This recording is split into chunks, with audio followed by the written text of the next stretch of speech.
The world changed in an instant. Sector 7 was under fire, sirens wailing as the city was torn apart. Missiles streaked across the dark sky, turning the horizon into a wall of fire. Amidst the chaos, a blue glowing stone cut through the atmosphere like a meteor.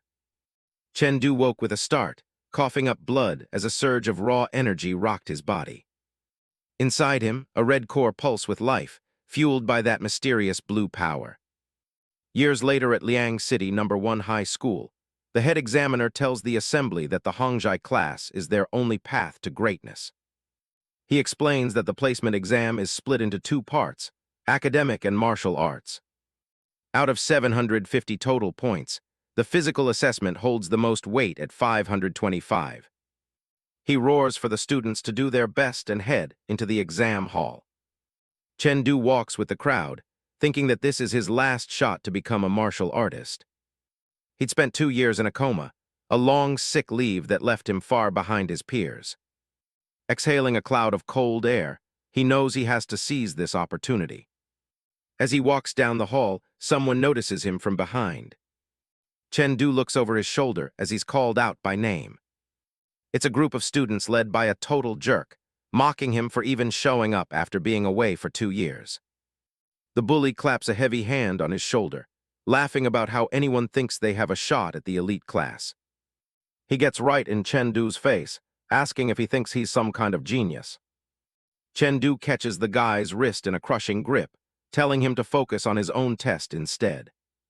He walks away without a second glance, leaving the group stunned in the hallway. The bully is fuming, wondering where this pushover got the nerve to act so arrogant. His lackey tells him to stay cool. Fighting now will get him disqualified, so they should wait for the martial arts portion.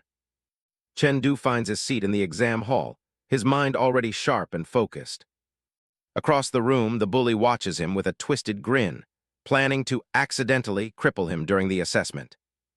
The computer terminal lights up with the first question. Describe the world's background and the start of the high martial calendar. The memory hits him. Back in 2842, an otherworldly civilization invaded, and humanity fired their nukes in a desperate retaliation. The war failed, and the death toll exceeded 5 billion. Earth was on the brink of total collapse. But the nuclear radiation triggered something new. Humans began to evolve, breaking through their physical limits. By the year 2860, every adult had reached level 2 life intensity, marking the official start of the high martial era. Legendary figures rose during that war, their names etched into history as the saviors of humanity. The exam moves on to the next question about those crucial heroes. Then it asks about the erroneous policies proposed during the restoration of world order. Chen moves through the questions with ease, his mind working faster than anyone else's. He finishes in record time and clicks the submit button. He leans back, looking entirely unbothered while the rest of the room is still sweating over their answers. Full marks, just as he expected. His time in the strange dimension granted him a photographic memory. The rewards from that space helped awaken his spiritual power, giving him an edge no 2-year sick leave could take away. He knows the academic part is only the beginning.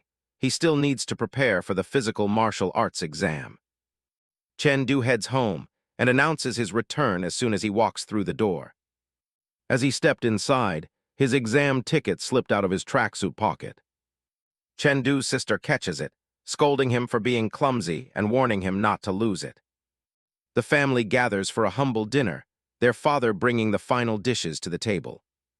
But then his dad pulls out a bottle of vitality powder. Chen is stunned, knowing how much their family had to sacrifice just to afford it. His father holds up a piece of meat with his chopsticks, grinning as he mentions the vitality powder he bought to help Chen exam scores. Chen looks down, feeling the weight of the expense. He tries to tell his dad he doesn't need it to get into the class. His father just claps him on the shoulder, telling him to stop overthinking and that the family will always find a way to support him. A small smile touches Chen face.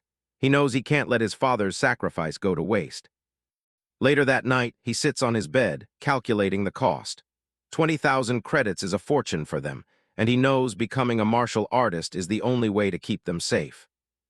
He settles into a meditative pose, blue energy beginning to swirl around him as he prepares for the real work. The room fades away, replaced by the biting cold of a desolate, icy wasteland. Chen stands in the middle of the frozen plains, a sword embedded in the ground nearby. He explains that ever since he woke from his coma, he enters this crystal space every time he falls asleep. The goal is simple: protect the central crystal from waves of monsters that want to destroy it. If the crystal breaks, he spends the entire next day in a coma. But if he dies defending it, he wakes up feeling stronger than ever. He dodges a massive blow from a white-furred ape monster, his movements sharp and practiced. He delivers a decisive strike, taking down the beast as he notes the benefits of this secret training. System screens pop up in the air, warning him that the next wave of monsters is arriving in 30 seconds. Chen doesn't waste time, slashing through the incoming horde with blinding speed. He leaps into the air, his sword leaving trails of light as he carves a path through the monsters. Blood sprays across the snow as he cleans up the remaining stragglers. He lands heavily, panting with exhaustion and wiping blood from his cheek. He knows he's pushing his limits. He pulls up his personal status panel to check his progress. His stats are improving, but he's not sure if it's enough. His life intensity is at level 5.1, and his flowing light sword style is nearly at the end of Tier 1. The system chimes again. The fifth wave is coming, and it's going to be the toughest one yet. A massive red dragon, also known as the giant lizard, emerges from the shadows, roaring as fire drips from its jaws. The beast lets out a blast of intense flames, forcing Chen to scramble back to avoid being roasted.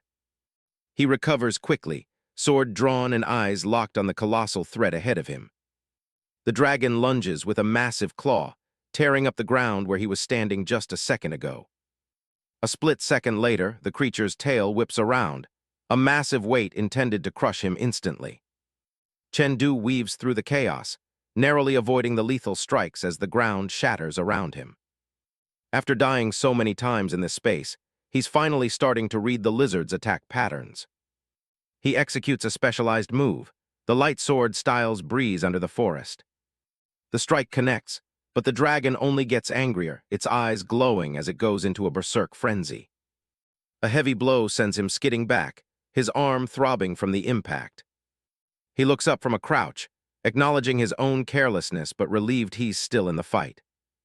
The giant lizard roars again, its massive jaws opening wide to finish him off. Chen grits his teeth and charges forward. He isn't going to lose this time. He tells himself to stay calm, focused on finding that one perfect opening to end it. He leaps high into the air, blue energy flaring as he aims a strike straight at the beast's head. The blade bites deep, light and energy exploding at the point of impact. A massive burst of power rocks the entire arena as the finishing blow lands. Chen grinds his teeth, pouring every ounce of his remaining strength into the sword. The dragon tries to blast him with fire one last time, but he's already inside its guard. He knows his smaller size is finally working for him. He hurled the sword toward the target's head, accompanied by a blinding flash of blue energy. The lizard roars in agony as blood fountains from its head. The fifth wave is over. Chen lunges, his blade glowing as he uses his superior agility to find a gap in the giant lizard's defense. The monster roars in pain as the strike connects, unable to keep up with Chen movements. With a final powerful slash, the beast collapses, crashing into the frozen ground. Chen stands victorious over the fallen dragon, the air still crackling with the energy of his attack. A blue system screen appears before him, congratulating him on successfully defending against 5 waves of monster attacks. His mental power increases by 1 level, and he is awarded a rare prize, the Void Immortal Visualization Method. Chen studies the notification, curious about this new reward. He knows that visualization methods are prized for their ability to actively grow one's mental power. While the system rewards have helped him so far, he understands that a dedicated cultivation method is far more valuable in the long run. Another warning flashes. The next wave of monsters is approaching, and they look far more dangerous than anything he's faced before. He stares into the distance, bracing himself for the next challenge. Legions of shadowy, red-eyed creatures emerge from the gloom, their presence far more oppressive than the previous waves. Realizing their level is significantly higher than his own, Chen decides he won't be able to clear this stage just yet.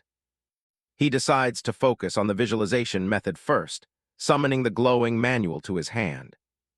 As he activates it, the world around him shifts. He finds himself standing on the surface of a dark, ripple-filled sea under a starlit sky. Suddenly, a colossal, shadowy giant looms over him, its multiple red eyes glowing with an ancient, terrifying power. The sheer scale of the visualization giant is overwhelming, its form seeming to consume the horizon. Chen realizes that the visualization is a trial in itself. He must endure the gaze of this cosmic horror to strengthen his mind. Back in the real world, Chen sits in deep meditation on his bed, his body enveloped in a radiant blue aura as he processes the technique. The next morning, his sister bursts into the room to tell him breakfast is ready, catching him by surprise. Chen stands up, pulling on a shirt, but his sister is stunned by the sight of his newfound, incredibly muscular physique. He gives her a confident, slightly smug look, aware of the dramatic changes his body has undergone overnight. He ruffles her hair playfully as she complains about him being too handsome and messing up her hair. She leaves the room blushing, wondering when her brother started looking like a different person. Standing before the mirror, Chen admires the results. The visualization method has reshaped him, and he feels more powerful than ever. He says his goodbyes to his dad and sister, heading out for the most important day of his life, the martial arts exam. He arrives at the Liang City No. 1 high school gymnasium, where hundreds of students have gathered for the assessment. Chen begins to warm up, feeling the fluid power in his limbs and reflecting on how far he's come. His peaceful preparation is interrupted by a familiar, arrogant voice mocking him for showing up after a 2-year absence. Feng Rui, followed by his gang of lackeys, approaches Chen with a sneer, calling him a philanthropist who is only there to secure the bottom rank. Chen doesn't back down, coolly retorting that being last is still better than failing academic lessons like someone he knows. Feng Rui's face contorts with rage at the insult, his arrogant smirk vanishing instantly. Chen remains unfazed, his calm gaze making it clear that he isn't the same easy target he used to be. The unnamed classmate rushes over to pull Chen away, trying to de-escalate the tension before the teachers arrive. Feng Rui watches them leave, his fists clenched as he vows to make Chen pay during the assessment. The unnamed classmate warns Chen that he's in serious trouble for standing up to Feng Rui like that. He explains that Feng Rui has become even more untouchable because his uncle was recently appointed as the school's dean of students. There's more. Rumor has it the dean has already leaked the exam questions to Feng Rui to ensure he takes the top spot. Chen narrows his eyes, realizing he'll have to watch his back for any traps or conspiracies the teachers might have planned. Despite the warning, Chen stays focused. He isn't here to play politics, he's here to win. The unnamed classmate is amazed by how carefree Chen seems as they join the line for the start of the assessment. The exam begins with a strength test. A specialized sandbag is brought out, and the rules are explained. The person with the lowest score in each group will be immediately eliminated. As a drone camera flies overhead, Chen watches the first group prepare. He knows he needs to show just enough strength to pass while saving his real power for the duels. Chen stays composed, his mind focused on utilizing the speed and precision he gained from his visualization training. Nearby, Feng Rui exudes confidence, certain that his raw physical strength will make the assessment a simple formality. The first group's assessment officially begins, a split screen representing the clash between human potential and the monstrous power of visualization. Feng Rui is the first to step up, launching a powerful punch that carries his full weight and arrogant momentum. The sandbag groans under the impact of his blow, the force of the strike sending a dull thud through the gym floor. His followers cheer wildly as the score is revealed, impressed that Feng Rui has already reached nearly 1,400 jin of force. One of Feng Rui's lackeys sneers at Chen convinced that the dropout has no chance of matching such a high score. The air in the room suddenly changes as Chen Du steps up to the mark, his expression unreadable and calm. Without any flashy build-up, Chen Du strikes, his fist moving so fast it's almost a blur as it makes contact with the target. The onlookers are stunned into silence as the monitor displays a record-breaking 1500 Jin, an impossible feat for someone of his level. The unnamed classmate erupts in cheers, his eyes wide with amazement at the incredible display of power from the brother he always believed in. Teacher Ling looks over the test results, and honestly, the math just isn't mathing. A level 5.1 life intensity should cap out at 1,000 Jin, but Chen Du somehow hit 1,500. Even the elite students in the Hongjai class can't pull off that kind of efficiency. He can't help but wonder if this kid from the regular track is actually some hidden martial arts prodigy. He calls over his assistant and demands to see Chen Du's full student file immediately. Scanning the papers, Ling sees that Chen Du was out for 2 years on suspension, yet his martial skill tier is already through the roof. It might even be higher than what's on paper now. Down in the gym, Chen Du is just chilling, looking completely unbothered by the eyes on him. A massive crowd has gathered around the combat ring, waiting for the main event of the afternoon. Teacher Ling steps up and calls for the combat duel to begin. He calls out the two fighters, the dark horse Chen Du and his rival Feng Rui. One looks ready for business, the other looks like he's about to commit a crime. The students are buzzing, wondering if Chen Du can actually back up those crazy strength scores in a real fight. Some of them aren't convinced, figuring Feng Rui's actual martial technique will wipe the floor with raw strength alone. Feng Rui walks up with a staff, talking big about how Chen Du's last win was just a fluke. Chen Du just gives him this smug little half-smile, which clearly gets under his skin. The fight kicks off and Feng Rui goes on the offensive, spinning his staff with some serious speed. But Chen Du is right there, parrying every single swing with his practiced sword like it's a choreographed dance. Feng Rui tries to find an opening, but the kid is a brick wall. A strike connects, well would have if Chen Du didn't deflect it perfectly. He pushes back, forcing Feng Rui to scramble and reset his stance. After taking a painful blow, Feng Rui began to lose his patience and found himself cornered, his eyes bloodshot as he prepared to pour all his energy into the next move to save face.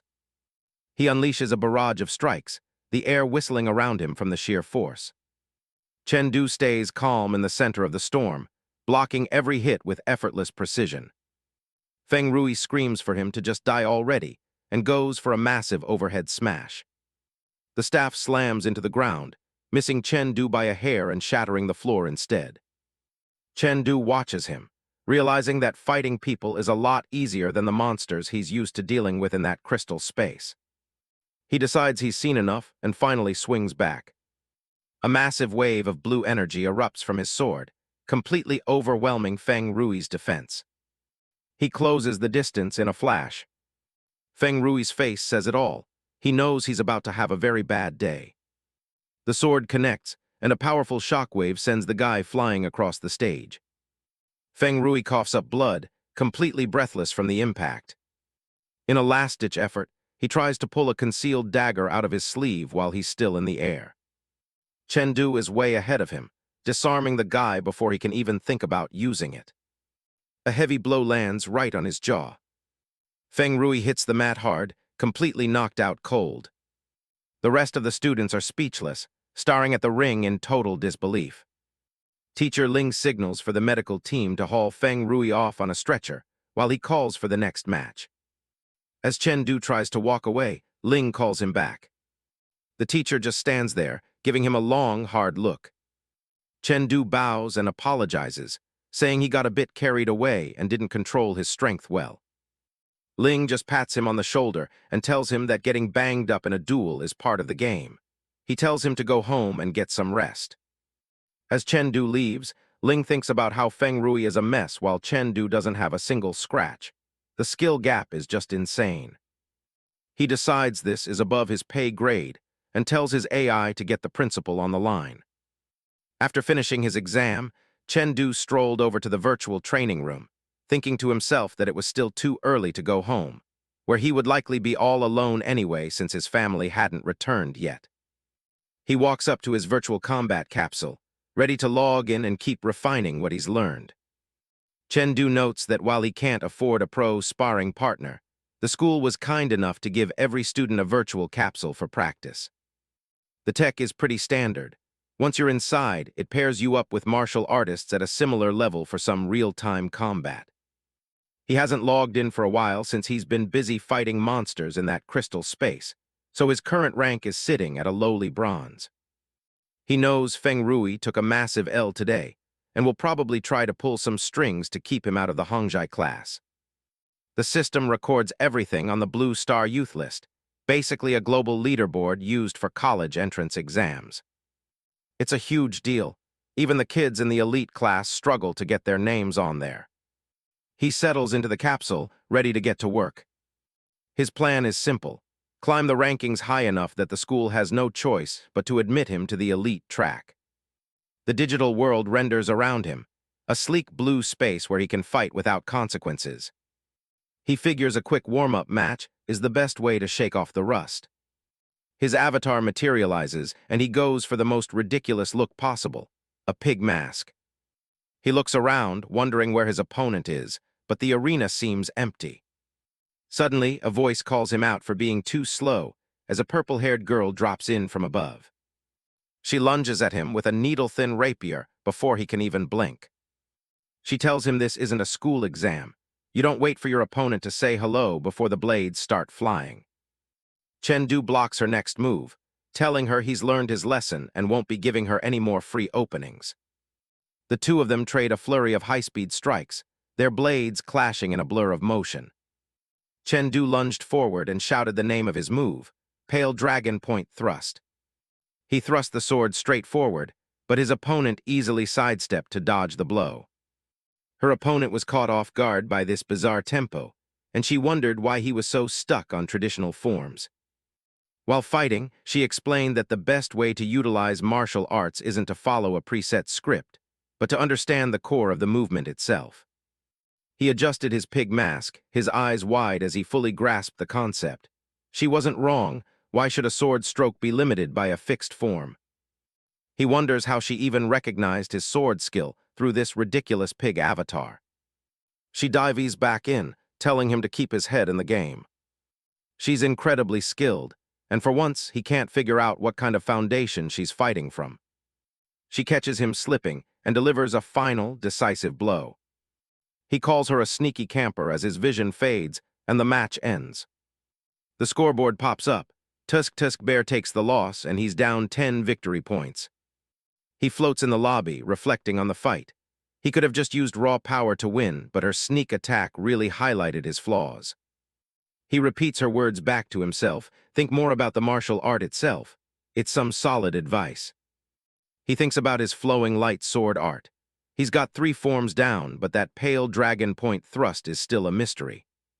He realizes the move is more like an assassin's technique than a typical warrior's strike. The problem is his own style is way too straightforward. He's always charging right into the thick of it. He decides to jump right back into a match and test out this new perspective. This time he's matched against a brick wall of a man named Wang Dachui, who's wielding a giant morning star flail. It's basically the worst possible matchup for a sword user. Wang Dachui looks like he's about to flatten the pig-masked kid. Chen doesn't care about the reach disadvantage. He knows his technical skill is leagues ahead of this guy. He launches a new technique, painting the ground as a prison to lock down the big guy's movements. He moves with incredible speed, a blur of motion as he sets up his next attack. Wang Dachui laughs, telling him a sword isn't meant to be used like that, and his extra strength won't save him. He follows up with a move called Golden Drums Ringing to the Heavens, catching the flail user completely off guard. He stares the big guy down through the pig mask and asks, "Is that so?" as his strike connects. Chen executes the breeze in the forest technique, moving with a speed that turns him into a blur of blue light. Wang Dachui is completely overwhelmed, his eyes barely able to track the movement as the arena explodes around him. Before the big guy can even process what's happening, Chen has already vanished from his line of sight and reappeared right behind him. He strikes with the Pale Dragon Point Thrust, a technique that delivers a concentrated, glowing burst of power. The results screen confirms it. Tusk Bear takes the win, and Chen Du's victory points start climbing. He stands there for a second, catching his breath. That was the first time he really managed to nail that specific thrust in a real fight. He starts thinking about the deeper meaning of the sword. What does it actually mean to be skillful with a blade? He realizes it's not just about flashy moves.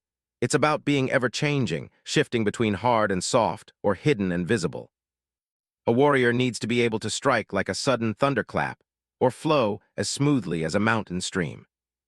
The pale dragon point thrust was the final piece of the puzzle, teaching him that the sword can be used for both open honor and secret strikes. The system pings with a notification. His mastery of the flowing light sword art has just jumped up to 90%. He's feeling the momentum and decides that the only way to truly master these arts is to keep fighting until his body remembers the feeling. He dives into match after match, and with every victory, his skill level keeps ticking upward. He finally exits the capsule, feeling like his stomach is trying to eat itself from the sheer physical drain. His wrist device starts buzzing with an alert. He's actually broken into the top 10,000 of the youth list. He stares at the screen in pure shock.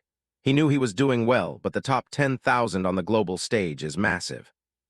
He pulls up the detailed list and sees his name sitting at 6,219th place worldwide.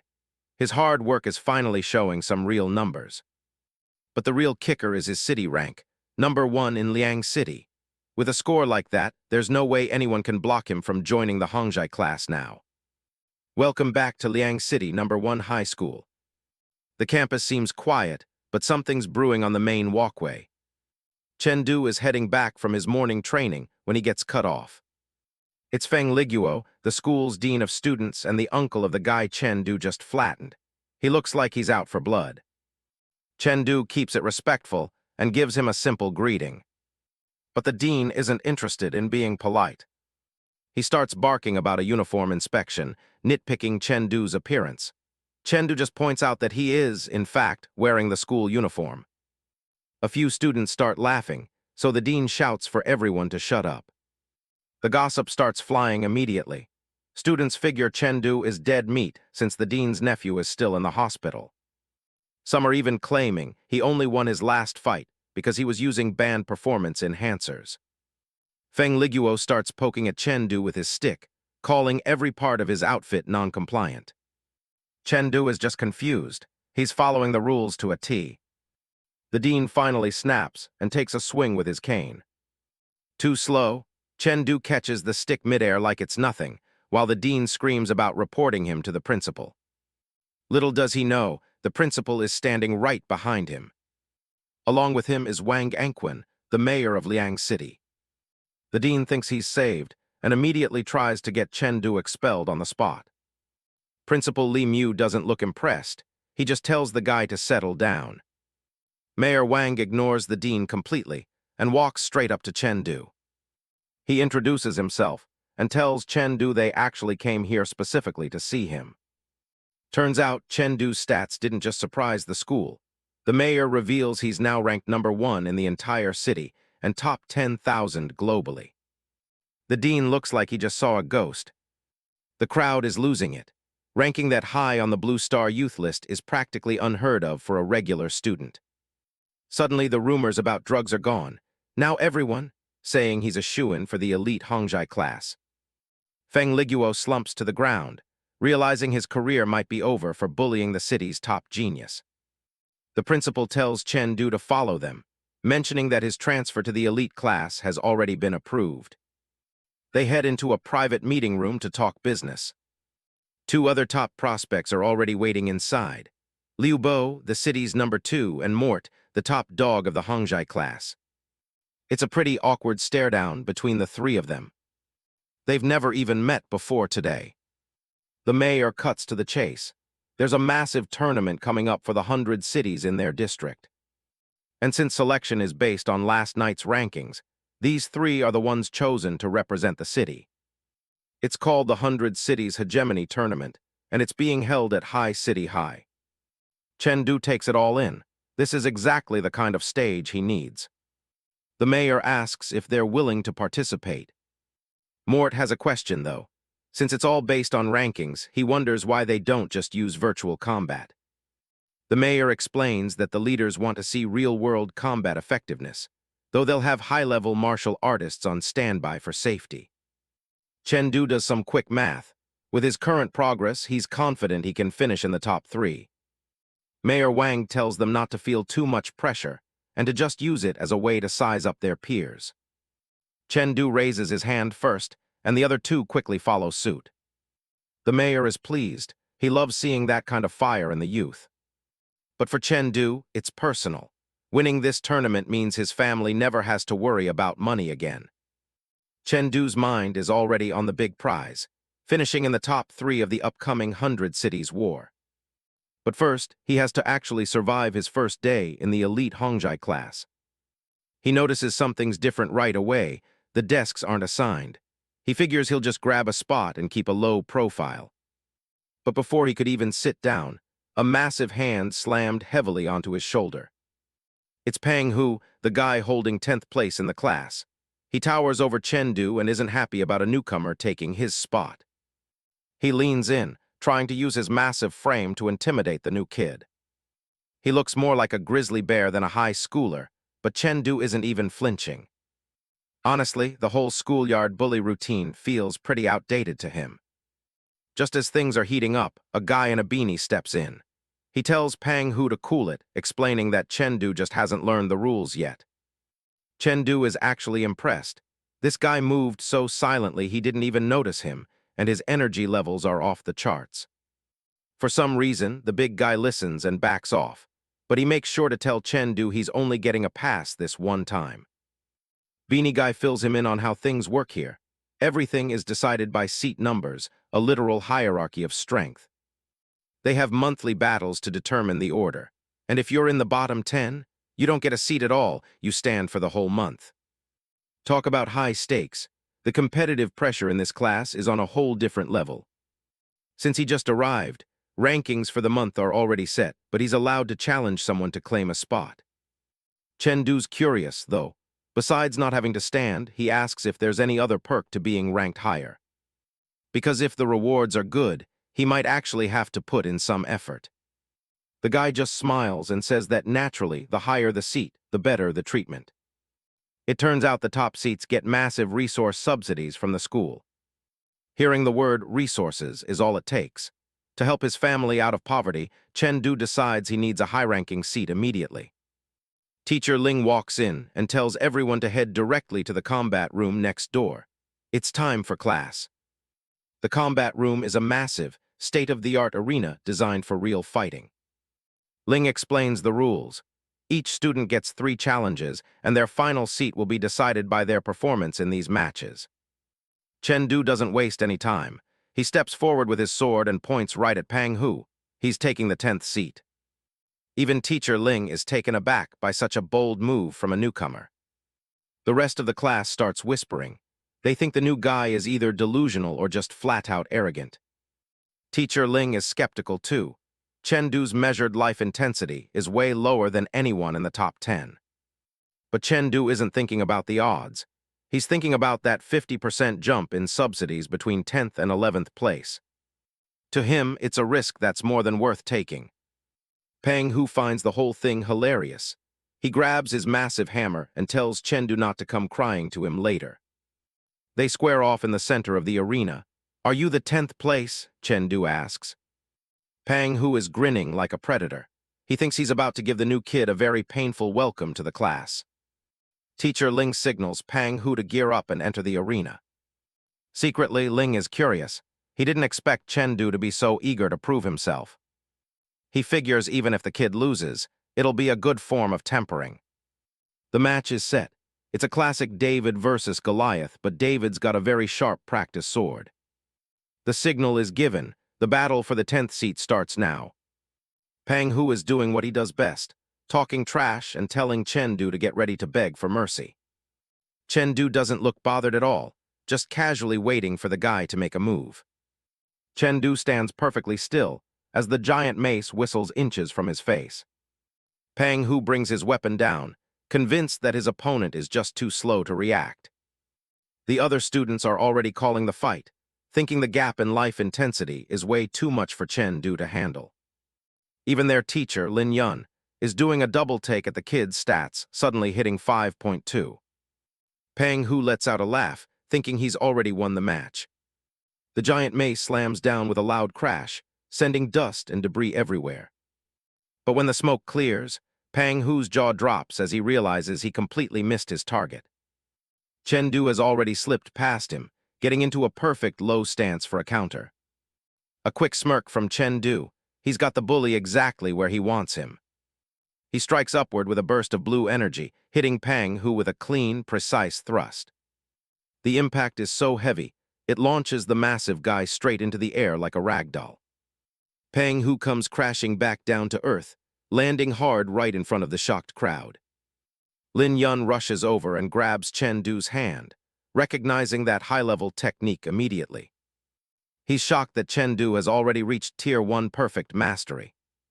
The teacher can hardly wrap his head around the fact that the kid grew this much overnight. Chen Du just looks up with a blank expression, wondering what the big deal is. Lin Yun pulls himself together and officially declares Chen Du the winner of the duel. The whole class starts buzzing, unable to believe he just ended a high-level opponent with one hit. Even the class's rank 1 elites who used to look down on him are now forced to realize that he's a true late-blooming genius. Lin Yun asks if he wants to keep going for a higher seat, but Chen Du says he's good with number 10 for now. He figures moving up any further isn't worth the extra effort right now. Better to save his energy. Suddenly, everyone wants to be his best friend, practically shoving their phones in his face to add him on social media. Chen Du just gives them a nervous sure, clearly not used to all this sudden attention. Meanwhile, Pang Hu has done a complete 180, groveling at Chen Du's feet and begging for forgiveness. It's a pretty pathetic sight, but Chen Du just stands there watching the former bully crawl. Lin Yun stays back, watching his student with a new sense of curiosity. He tells Chen Du to meet him in the office after school. There's something they need to talk about. They head to the principal's office, where the man in charge is busy at his desk. Lin Yun cuts straight to the chase, asking if there are still spots left for early special admission to the top universities. The principal is a bit confused, wondering why a regular student would even be asking about that. He explains that the requirements for those schools are insane. You need to be at Tier 1 perfect. He points out that even being just 1% away from that level is a massive hurdle most people never clear. Tired of the talking, Lin Yun tells the principal to just let the kid prove it on a testing dummy. The principal sighs, but points them over to a specialized testing instrument in the corner of the room. Lin Yun tells Chen Du to go ahead and recreate the same attack he used in the duel earlier. Chen Du locks in, his eyes focusing entirely on the target in front of him. He draws his blade with a calm intensity that fills the entire room. He lets out the pale dragon point thrust, and a massive surge of blue energy tears through the dummy. The principal is left holding a smoking, headless machine, completely speechless. He's actually at Tier 1 perfect. Chen Du just rubs the back of his neck, awkwardly apologizing for wrecking the school's equipment.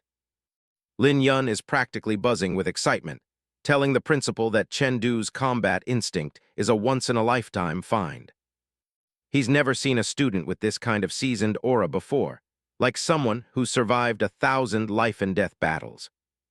Chen Du stands there with a dark, intense look on his face, clutching his sword as he absorbs the praise.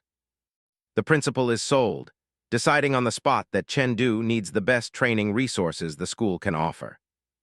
He tells Chen Du that if he can manage to rank in the top 3 of the 100 Cities Hegemony tournament, a top university spot is a lock. Chen Du raises his hand, clearly out of the loop on what this early special admission thing actually means. Lin Yun explains that to even get a sniff at the top 8 schools normally, your life intensity has to be at least level 6.5. He points out that hitting that mark before the entrance exam is next to impossible for most students.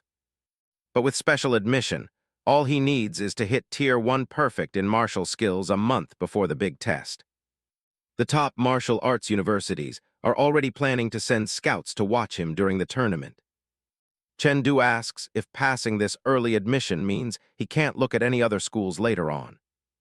He admits that his dream is actually to attend Mount Huang Martial Arts University. Lin Yun is surprised, since the resources at the top schools are all pretty much the same. Why settle for Mount Huang? The question triggers a memory of 6 years ago, when the Cloud Thunder District was blindsided by a brutal attack from the giant race.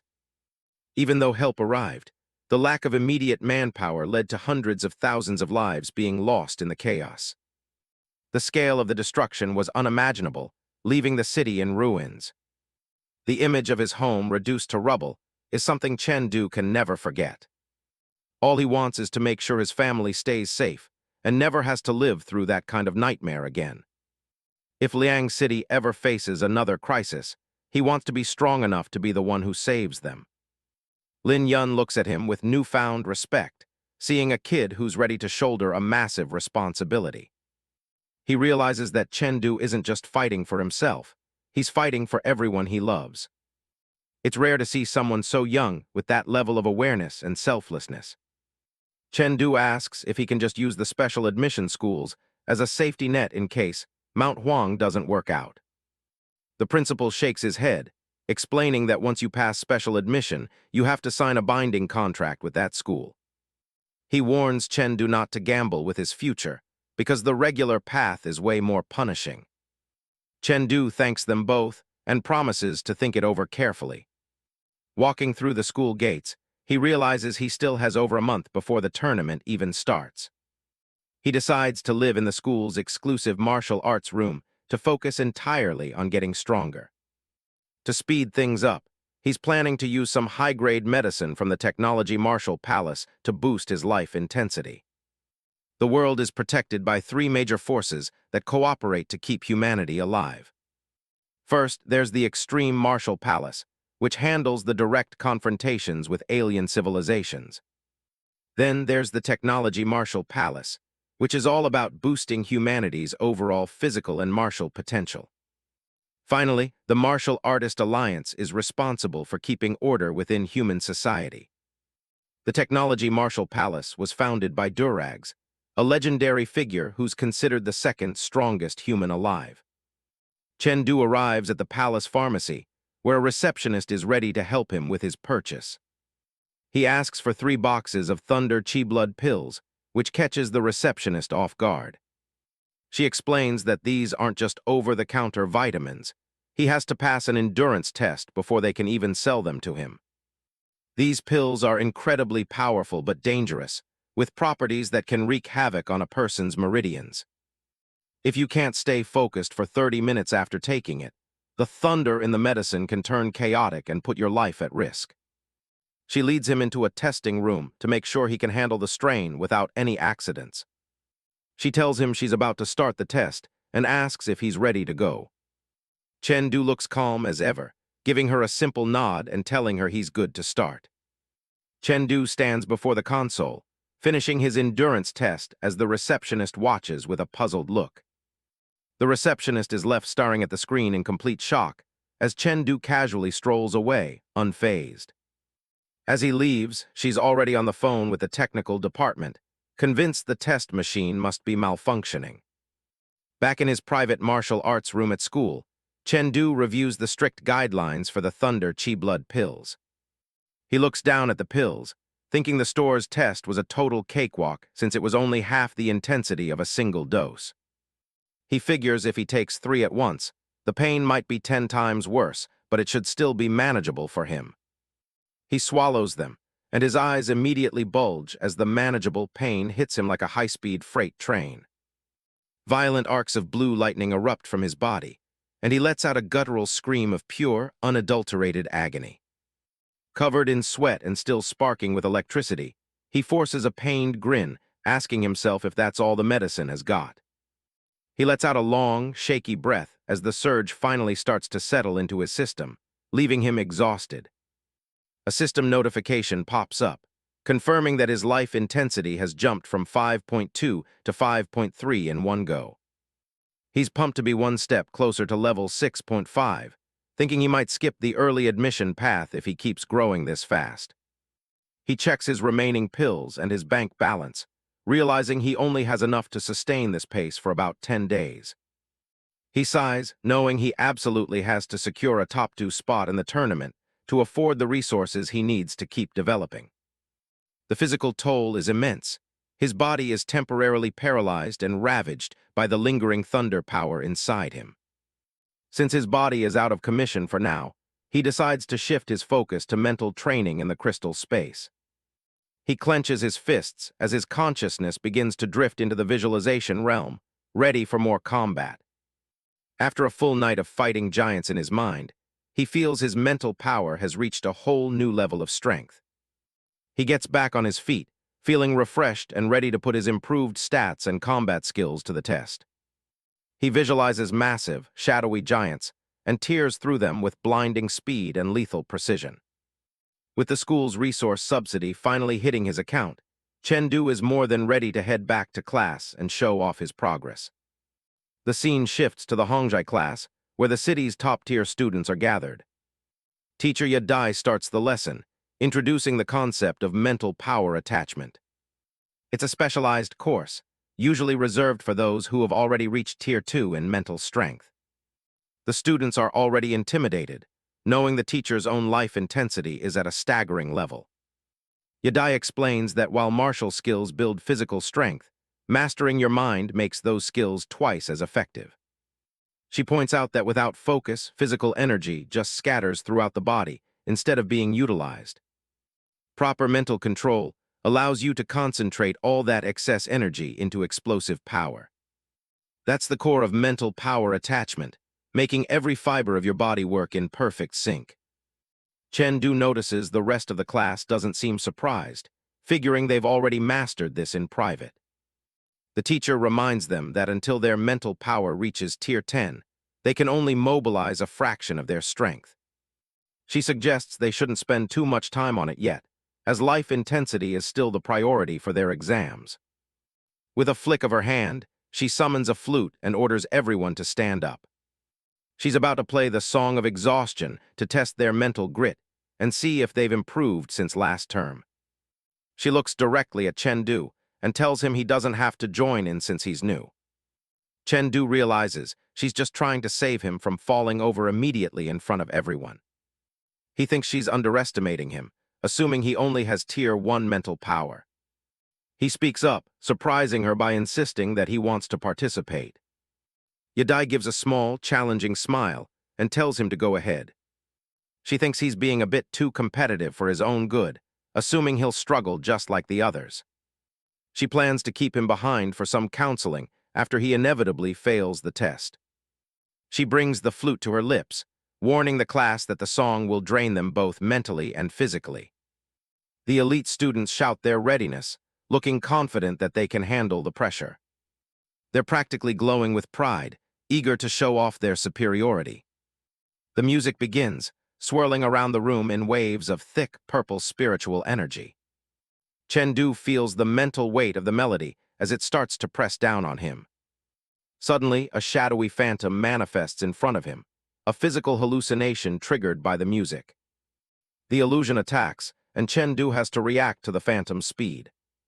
The illusion unleashed a powerful, devastating kick, and as Chen blocked the blow, he realized this spiritual hypnosis felt incredibly, mind-blowingly real. Despite the onslaught, he remains focused, his eyes calm and tracking the fake opponent. Yadai is shocked to see him holding his ground so easily, looking completely unbothered. He even goes as far as closing his eyes, showing he's in total control of his senses. She admits that his mental resilience is far tougher than she ever expected. Wanting to see where his limit is, she decides to push the spiritual power up another level. The increased pressure is too much for the others, who begin to collapse and gasp for air. She notes that at this point, almost everyone in the class is reaching their breaking point. She shifts her gaze back to Chen fully expecting to see him buckling under the strain. To her utter disbelief, he's still standing there, barely breaking a sweat. She wonders how someone from a poor background could possibly have such immense spiritual talent. It's rare to see someone gifted in both physical martial skills and pure mental power. Even Pang, who is laughing from the floor, feeling a bit better about his own loss now that he sees what Chen Du is capable of. The spiritual energy reaches its peak, a final crushing wave of pressure. While the top students grovel on the floor, they realize Chen Du is talented enough to compete at the highest elite levels. Yadai is absolutely floored. Mo Late, the class rank number 1, went down at level 6, but Chen Du is still standing at level 7. She decides to crank the intensity up to level 8 to see what he's really made of. Chen Du is feeling the burn, but he refuses to buckle under the strain. The visualization giant towers over him, a physical manifestation of the mental pressure trying to crush him. He fights back against the phantom, every strike feeling like a real physical struggle. The weight of the spiritual attack is immense, threatening to break his resolve. He grits his teeth, sweat dripping as he realizes just how heavy this pressure is. He lets out a sharp breath, his body straining to keep up with his spirit. Yadai watches in awe, thinking it's a miracle that someone's mental power can outstrip their physical stats like this.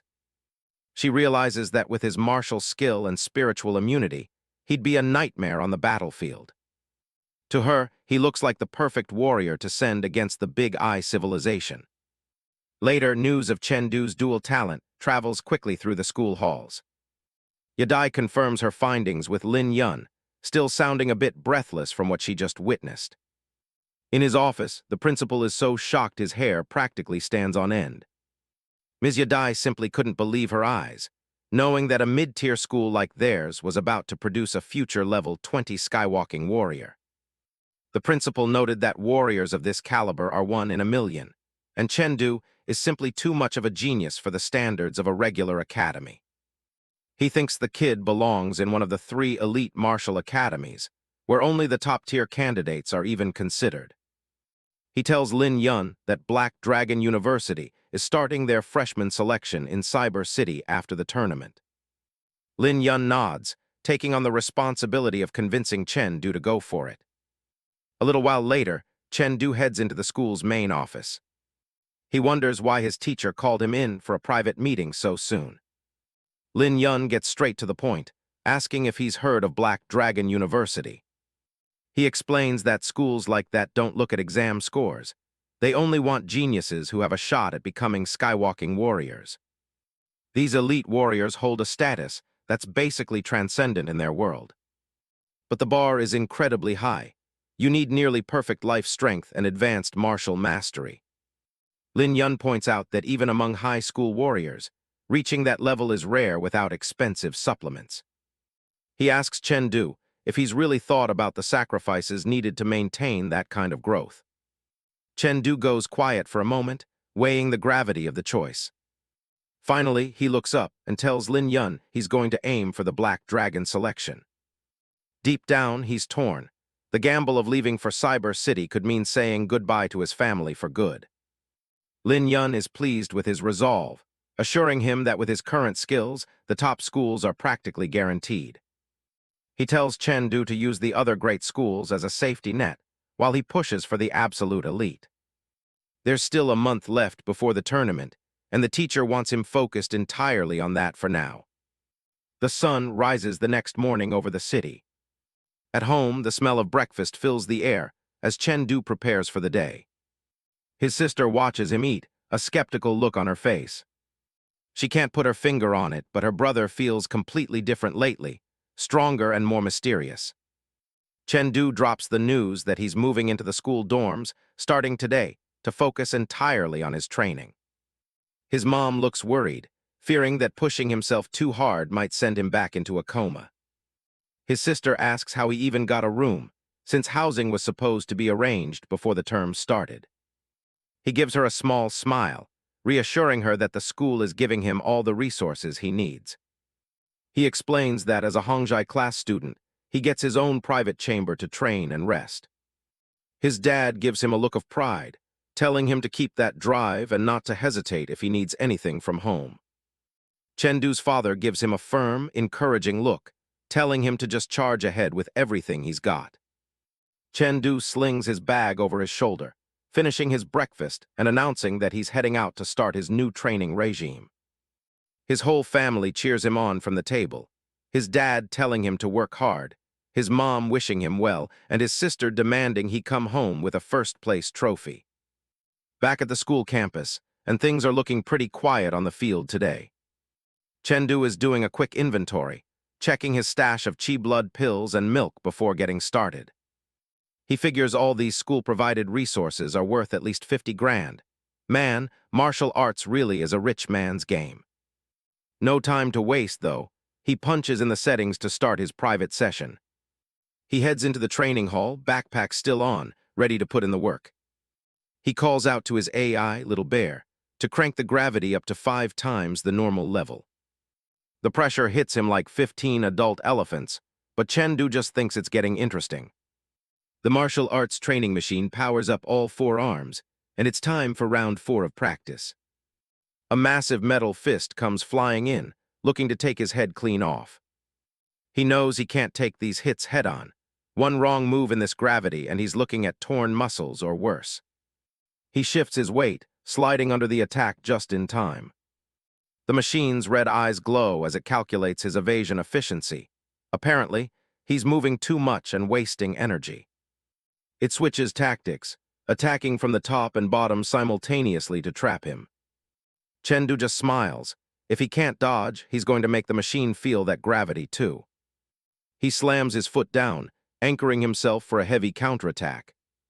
A massive shockwave rips through the room as he delivers a powerful slash. The machine takes a knee, smoke pouring out of its joints from the impact. But it's not done yet. It triggers its last resort protocol. Suddenly, its limbs stretch out like tentacles, wrapping around him before he can react. He can't believe it's cheating like this. He's caught in a literal death grip, completely immobilized by the machine's limbs.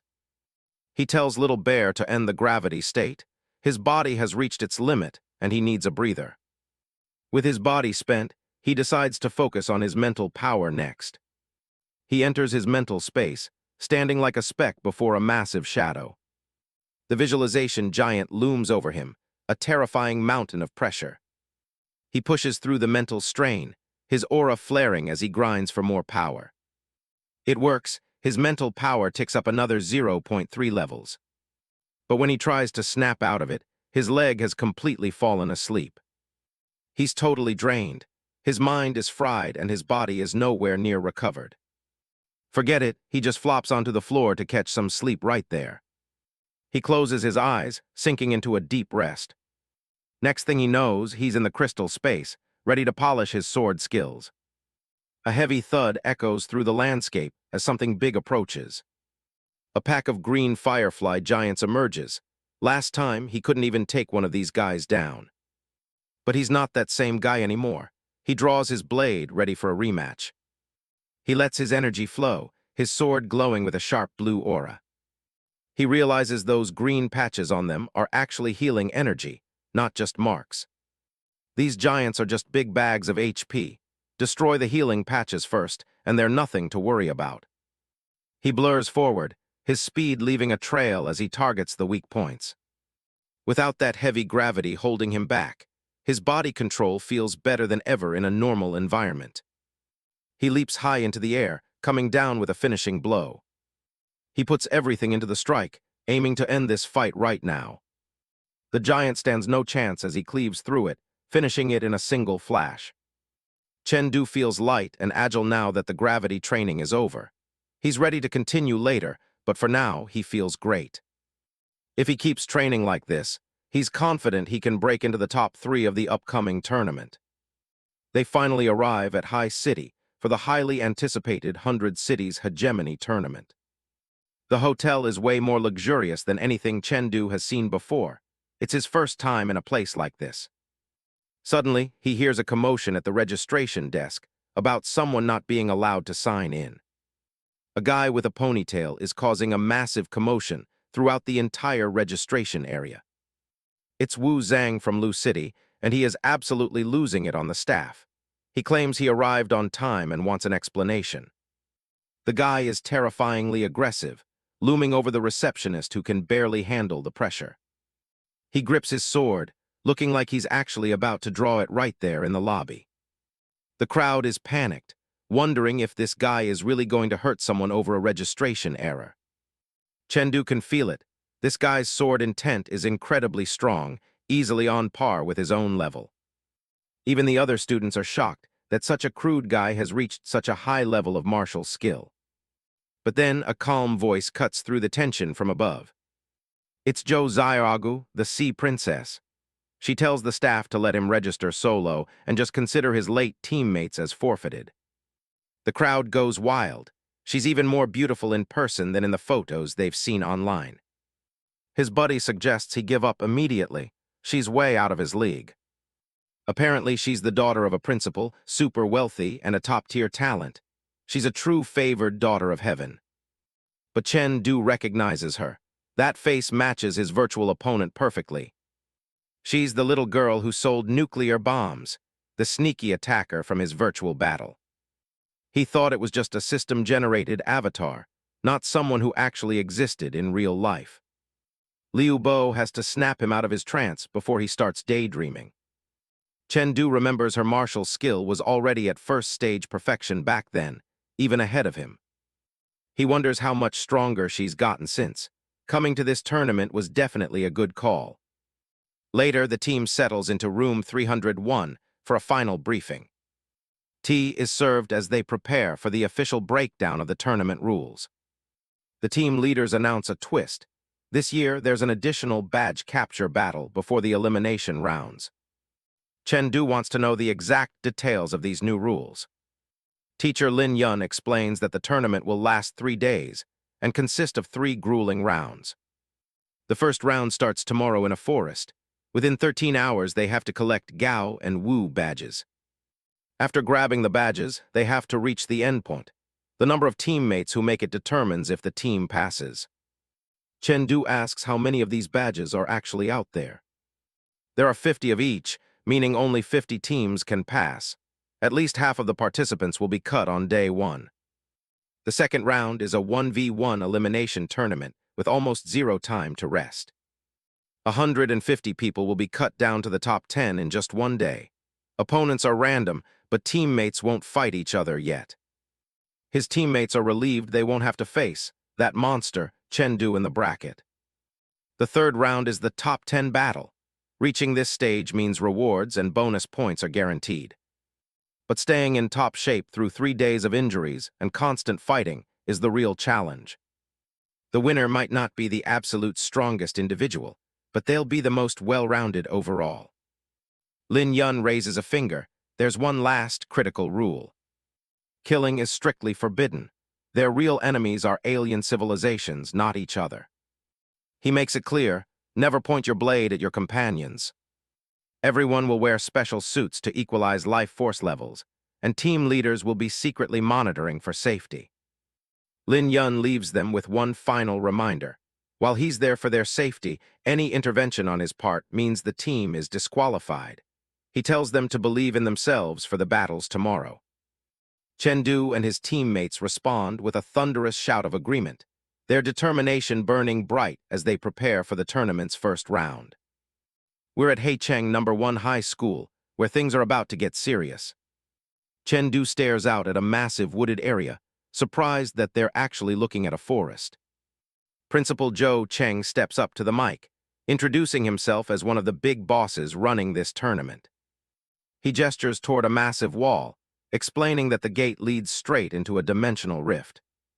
This specific zone is called the Forest of Wolf Spirits, and it's a level 1 spirit realm meant for beginners.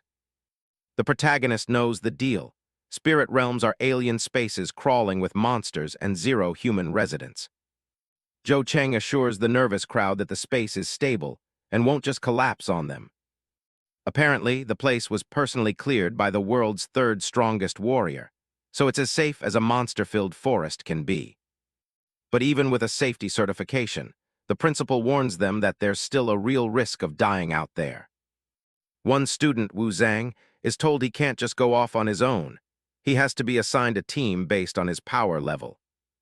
Watching from the side, the boy in the tracksuit notices that the lone swordsman looks like he's already sick of everyone. The principal scans his eye for iris recognition to unlock the gateway. He tells the students to get ready because it's time to head in. A massive, glowing magic array lights up on the floor beneath the entire group. Chen explains that this complex array is their only way in and out, since the realm's location is a total secret.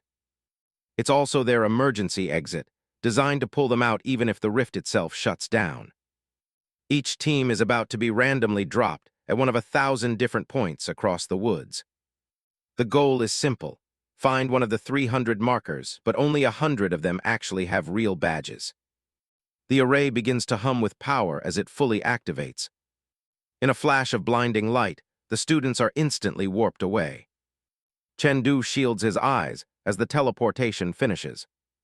He finds himself standing in the middle of a misty, ancient-looking forest. His teammate looks around, wondering which marker they should track down first. Liu Bo checks his device and realizes they're in luck. There's a marker right next to their landing spot. The other member of the trio gives a thumbs up, ready to move. The three of them push through the thick brush toward their first objective. They find a tall stone pillar hidden among the trees. A small slot opens up on the side of the monolith with a metallic click. A glowing blue screen appears, prompting them to enter their info. Someone reaches out and taps the button to see if they've hit the jackpot. The bowl-cut kid is thrilled. They actually found a real badge on their very first try. Suddenly, the protagonist's expression shifts as he senses something coming. His teammate screams a warning just as a blur of silver streaks toward them. Two heavy spears slam into the dirt right where the group was standing. Chen draws his blade, calmly admitting that he didn't expect anyone to beat them to the punch. An attacker lands on top of the stone marker, looking down at them. It's a group from Kun City, and their leader demands they hand over their badges if they don't want to be eliminated. These guys are from a much bigger city, and in this world, bigger cities usually mean way more dangerous students. Back in the main auditorium, the audience watches the confrontation play out on the big screens. Cao Yan is having a blast, laughing as he offers to pay for the losing school's plane tickets home. The Liang City principal is sweating bullets, cursing his luck for running into Kun City in the very first round. Meanwhile, Chen just smirks, wondering if this guy really thinks he's in any position to be making threats. The intruder scowls, telling the group they'd better just hand over their badge if they know what's good for them. Chen shoots back a confident smirk, asking if they really think a big city name makes them any stronger. The leader of the Kun City team draws his blade, clearly done with the talking. He lunges forward with a spear, declaring that these kids will be the very first ones kicked out of the tournament. The attacker, Li Yuan, shouts that his personal strength is what really matters, and he's destined to be the top spearman in his city. Chen two teammates were absolutely furious upon hearing that crowd's provocation, daring the small-town kids to just step up and try to fight back. Chen tells his own team to just stay back and let him handle things. He steps forward alone, facing down the entire opposing team as they prepare a massive high-speed spear technique. The Kun City trio jumps into the air, multiple spears raining down on him at once. With a series of rapid-fire strikes, the protagonist parries every single one of them in midair. Li Yuan lands, completely shocked that a single sword was enough to stop all their combined power. The boy's grip on his weapon is like iron. His arm doesn't even shake from the impact. The spearman can't believe it. Everyone here is supposed to be at the same level, so why is this guy so much faster? Chen narrows his eyes, realizing that while Li Yuan is decent, his teammates are just dead weight. He activates his level 9 mental power, focusing everything into his next move. A massive shockwave erupts as he unleashes a devastating upward strike. The sheer pressure of the attack sends the entire opposing team flying backward. Li Yuan gasps as he struggles to keep his footing after that absolute monster of a hit.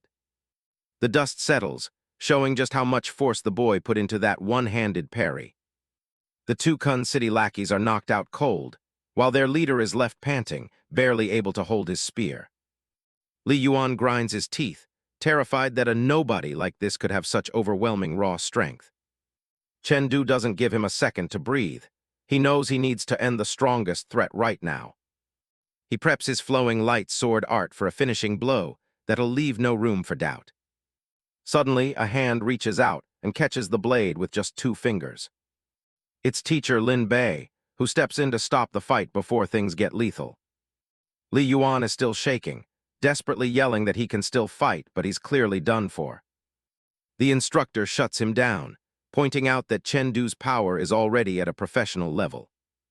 He tells the spearman that even if he'd blocked that last hit, he wouldn't have survived the next one. Lin Bei watches the protagonist walk away, realizing this kid is a much bigger threat than anyone realized. Teacher Lin Yun, sports a head of bright red hair, stood hidden in the shadows witnessing the entire event, smiling as he overheard Lin Bei expressing immense interest in that newly revealed, hidden genius. Li Yuan calls out one last time, demanding to know the name of the guy who actually managed to make him submit. The boy just smirks, telling him he'll see his name at the very top of the leaderboard when this is all over. Back in the auditorium, the entire audience is stunned as the replay of the knockout finish plays on the big screen. Cao Yan is having a meltdown, while the other principal can finally relax and start laughing at him. One of the observers is impressed, noting that there are already 4 students this year who have reached Tier 1 Perfect status. The crowd is confused why Chen Du's team is heading toward the exit with only 1 badge. They're asking if they're trying to get disqualified. Deep in the forest of wolf spirits, the misty trees hide the next phase of the tournament. Liu Bo is freaking out, asking if they're really going to try and ambush the top-seeded player, Wu Zhang. The protagonist looks back over his shoulder, calmly stating that getting a few badges isn't a challenge for him. His teammates can only nod in stunned silence at the absolute confidence in his eyes. Chen Du is focused on one thing, winning the entire championship, no matter who stands in his way. He admits he doesn't care about the fame. He just desperately needs that 1 million prize money to survive. Chen Du holds up 3 fingers, ready to break down the current state of the tournament for his team. He lists the top-seeded players, Zhou Xiaogu and Zhangshan from the High City team, and Wu Zhang from the Liu City team. Liu Bo questions the plan, wondering if they're just doing the High City team's dirty work by taking out a rival like Wu Zhang. Chen Du explains that his own path to the top 3 is blocked by these elites, and he needs to strike now to even stand a chance. He suspects the tournament bracket might be rigged in favor of the host city, High City, to ensure their players reach the finals easily. His gaze hardens as he considers the sheer difficulty of the task ahead of him. He calculates that regardless of who wins the next round, he'll eventually have to face the powerhouses of High City back-to-back. Standing alone in his mental landscape, Chen Du wonders if he truly has what it takes to defeat 3 Tier 1 Perfect experts in just 2 days. Mo Late and Liu Bo are starting to think Chen Du is a bit too intense. Hunting down a monster like Wu Zhang right out of the gate feels like a death wish. Chen Du doesn't deny it's a huge risk. If they mess up and lose now, their entire tournament is over before it even gets interesting. The team knows they aren't exactly the heavy hitters of this competition. They're just curious how he plans on tracking anyone down in this massive forest. Chen Du's got it all mapped out. He knows Wu Zhang is too arrogant to hide, so he'll definitely be camping out in the areas with the highest badge count. The strategy is simple. Find the path to the exit and intercept him right when he's finished doing the hard work. They move deeper into the foggy woods, keeping their eyes peeled for any signs of movement. The team stops at the edge of a ridge, something going down in the clearing below. A group of students is backed into a corner, struggling against a massive creature that's radiating a dangerous aura. Chen Du recognizes it instantly. It's a Bibai wolf, a monster he's only ever seen inside the virtual crystal space. The beast is a total nightmare, lunging forward with glowing red eyes and claws meant for shredding.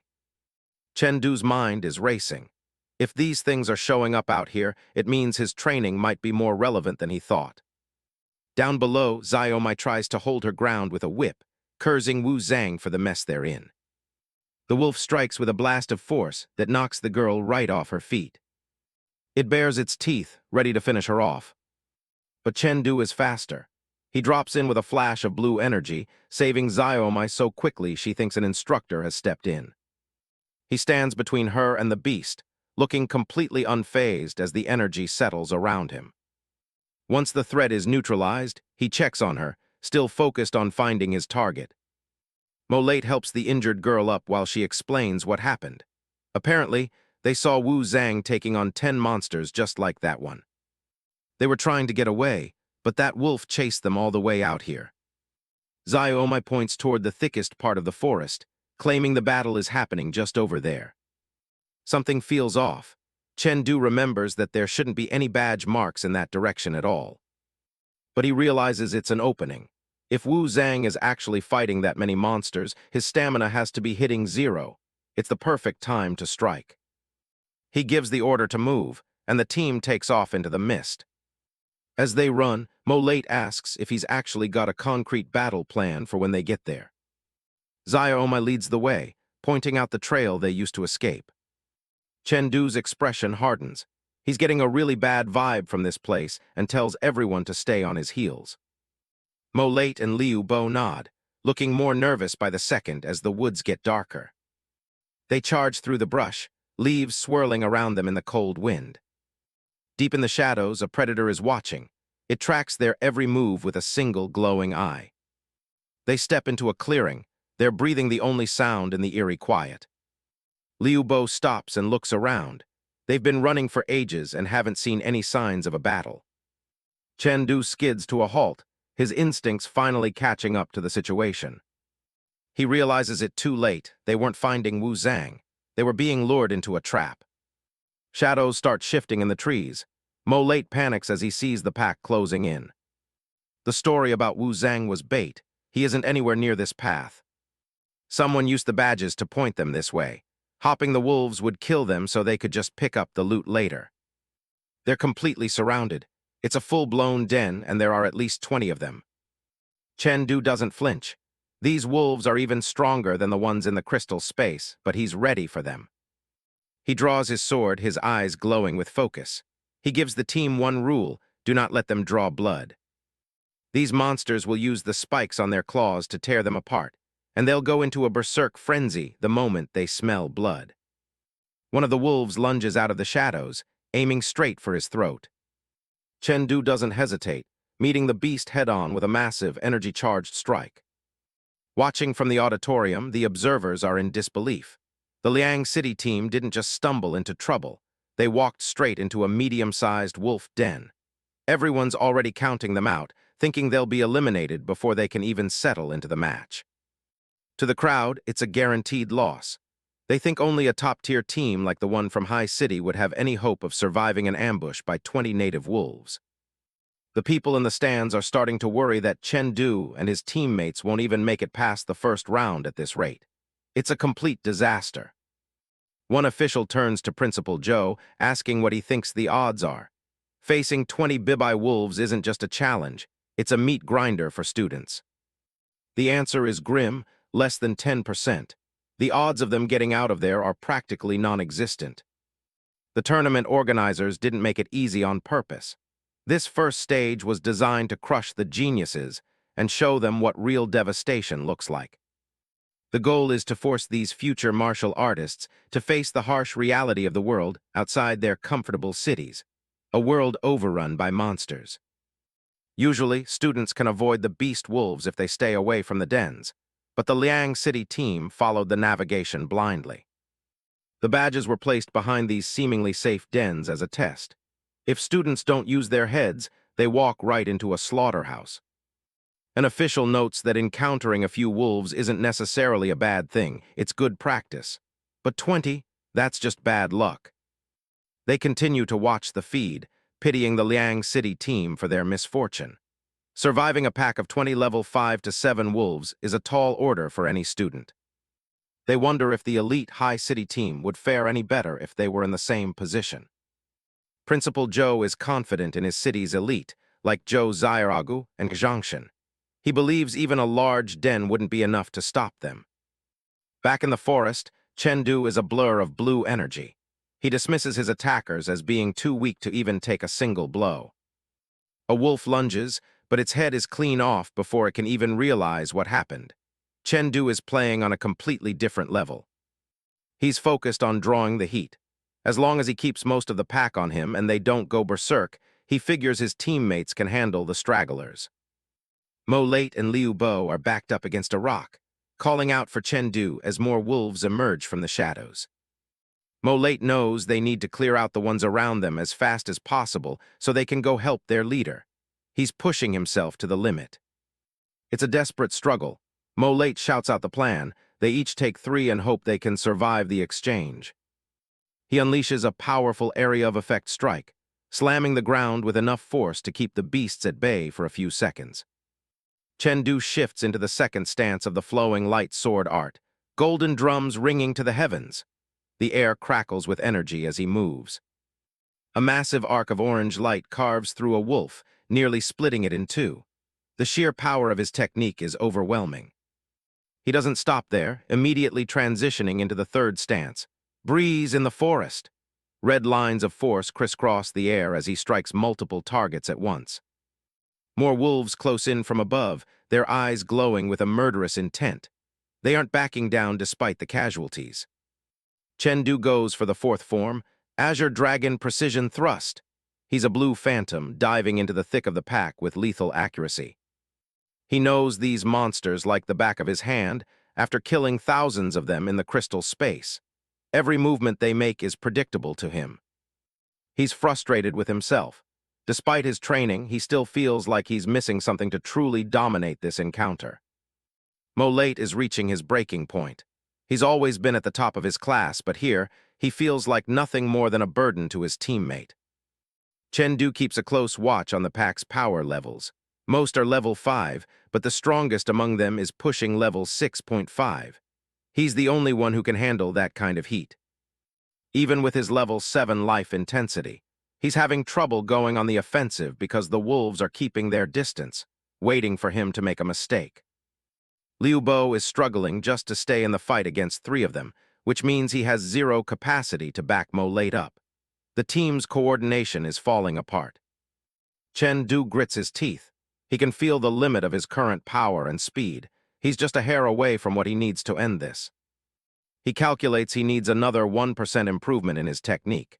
If his sword were just slightly faster, he could clear a path for his team to escape. A massive wolf lunges with a roar, its claws outstretched and glowing with red energy. It's sensing the team's exhaustion. Blue slashes fill the air as Chen parries the assault. The speed of the encounter is becoming a blur of light and steel. They're running out of time. Chen figures they have 2 minutes to drop the pack size to single digits, or they'll be overwhelmed for good. His focus is absolute. He's pushing his body to move faster than it ever has, every nerve ending screaming as he channels his spiritual energy. A flash of red energy nearly catches him off guard. The wolves are starting to coordinate their strikes, and the gap in his defense is narrowing. Another wolf is sent flying by a perfectly timed counter. Chen eyes are locked on the next target before the first one even hits the ground. He's holding the balance, but it's precarious. One slip-up from any of them and it's all over. He just needs to keep this up a little longer. Suddenly, disaster strikes. Mo Late shouts out in pain. One of the wolves managed to get past his guard and slash his arm. Mo Late clutches his bleeding arm as he falls back, the scent of blood immediately causing the surrounding wolves to twitch with a new, terrifying energy. The pack has finally found what they were waiting for. Mo Late is mortified, stammering an apology for his mistake. He knows he's just made the situation infinitely worse for everyone. Chen eyes flare with an icy blue light. He barks out a command, telling his teammates to get out of there immediately. The smell of blood is a trigger. The wolves are about to go into a berserk frenzy. Mo Late and Liu Bo hesitate, their faces pale with fear and guilt. They don't want to leave their leader behind to face a dozen crazed beasts alone. The first of the berserk wolves lunges, its body glowing with a malevolent red aura. It's faster and stronger than before, its only instinct to tear into the nearest living thing.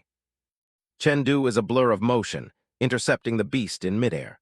Blue energy crackles from his hands as he slams his knee into the wolf's chest, the impact sending out a shockwave of spiritual power. He pins the massive creature to the ground, the force of his landing cratering the earth. Even as he fights, his mind is clear, focused on the tactical situation. Chen stands his ground, unsheathing his sword with a grim determination. He tells his friends that he'll hold them off and that an instructor is nearby, so he'll be fine. He insists it's their only chance to qualify. Mo Late and Liu Bo finally break, turning to run as fast as they can. They know he's right, they're only a liability to him now. Chen watches them go, the weight of the battle finally resting solely on his shoulders. He stands alone against the pack. In their berserk state, the Bibai wolves gain a massive boost to their physical attributes, but they lose all sense of reason. They'll attack anything that moves. To most, this would be a death sentence. But for Chen, it's a golden opportunity. He's faced 30 of these things at once in his mental training space. This is just a refresher course. He takes a deep breath, centering himself. His blade hums with energy as he prepares for the onslaught. The trial he was looking for has finally arrived. The alpha wolf steps forward, its muscles rippling and its claws extending into lethal blades. It lets out a bone-chilling howl that echoes through the trees, signaling the final assault. The wolf strikes with a speed that would be invisible to a normal human eye. Chen meets it head-on, his sword flashing in a brilliant arc of white light as it connects with the beast's claws. The impact is thunderous, a shower of sparks flying as steel meets supernatural bone. Neither gives an inch, locked in a contest of pure strength and willpower. Chen is impressed. The creature's life intensity is level 7, equal to his own. He finally has a worthy opponent to test the true limits of his martial arts genius. Back at the Heicheng High School auditorium, everyone's glued to the big screen watching the tournament live. One of the officials pushes up his glasses, nodding that even a high-level martial artist would get stuck in a wolf den like that. The teachers discuss how only the top-tier elites from Heicheng could handle a situation this messy. A gray-haired official watches the feed intently, surprised that the kid is still standing. They check Chen profile and realize he's a total unknown who hasn't even left his home city before this. The official with the paperwork wonders if this is all just raw, natural talent. The gray-haired man points out that it's not just about his skill level, it's the way he fights. He asks for a deeper explanation on what makes the boy so different. The official explains that Chen is predicting attacks without even looking, which shouldn't be possible yet. He notes that the kid fights like a veteran who's had to crawl out from under a pile of bodies on the front lines.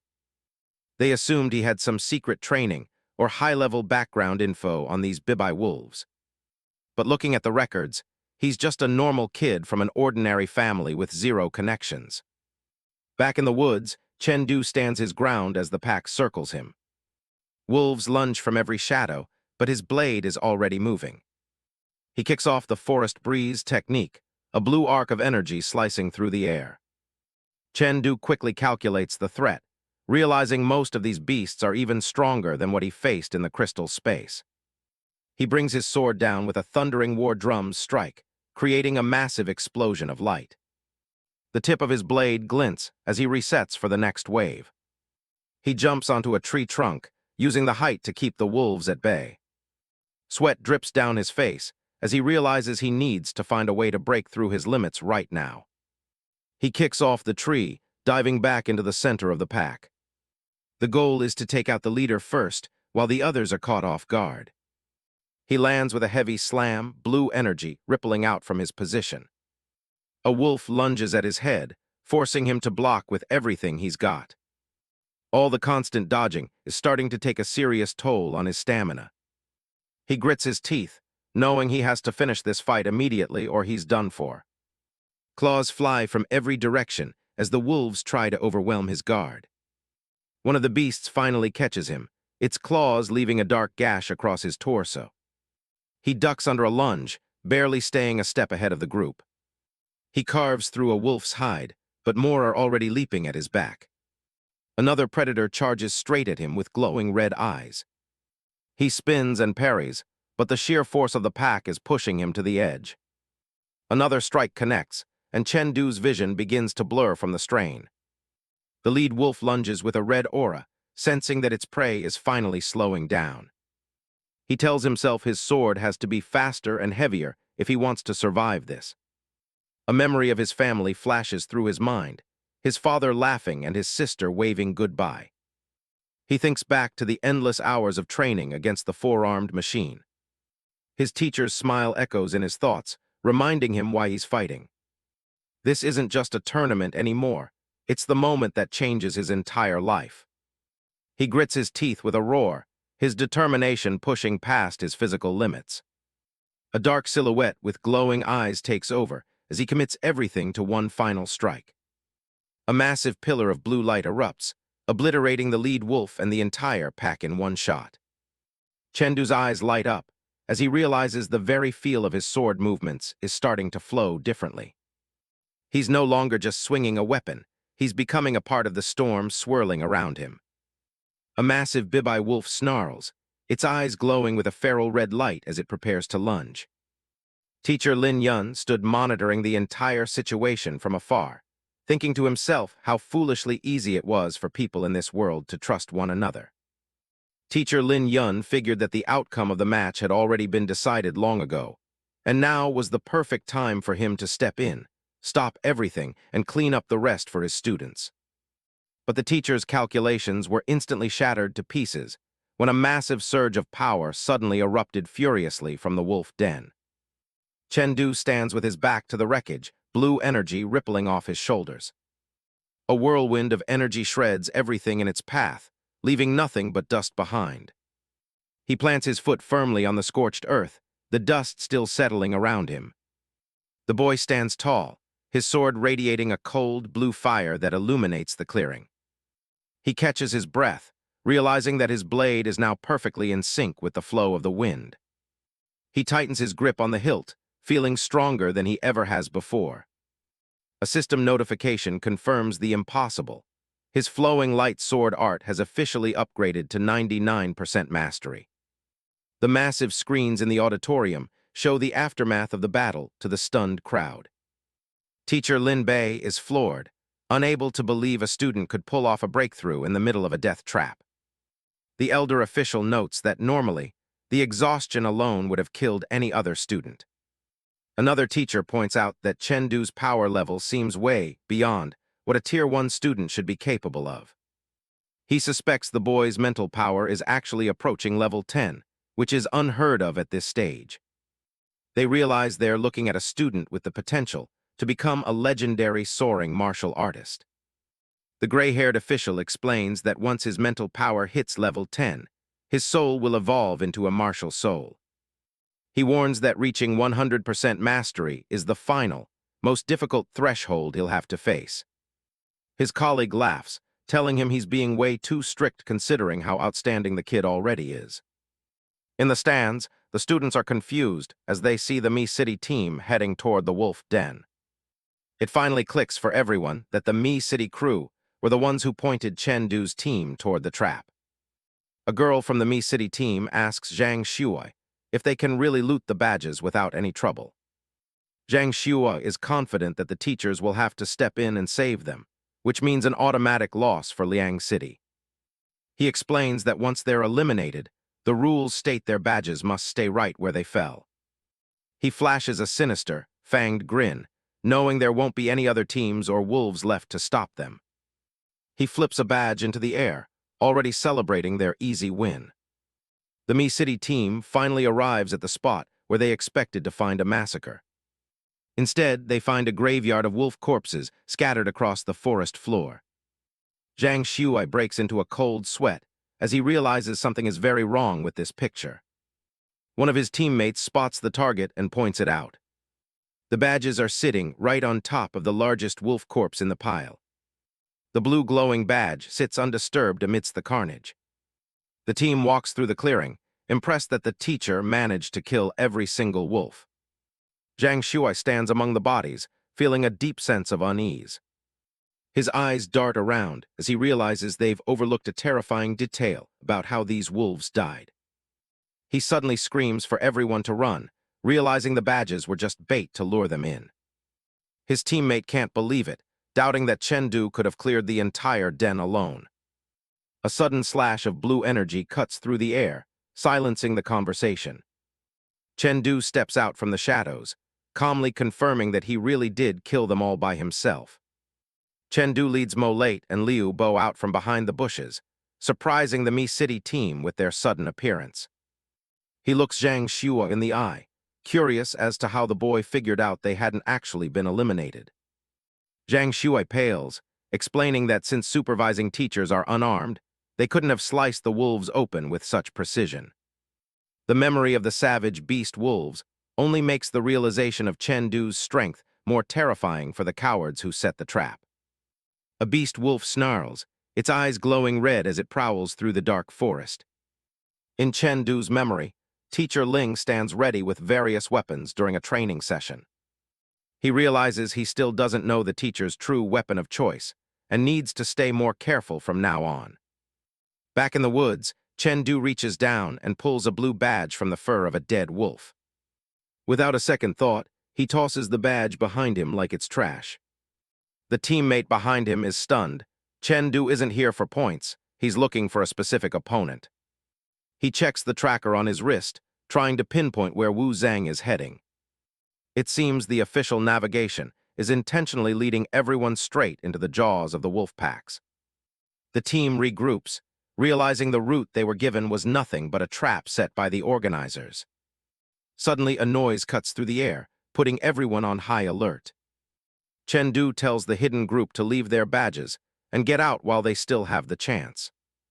The intruders are caught off guard, clearly not expecting to be spotted so easily. He doesn't even look back, his gaze fixed on the goal ahead. As he walks away, he casually mentions he's just returning the favor for their help earlier. A sharp sound echoes as the rival team retreats into the shadows. Teacher Lao looks back with a scowl, clearly unhappy with the exchange.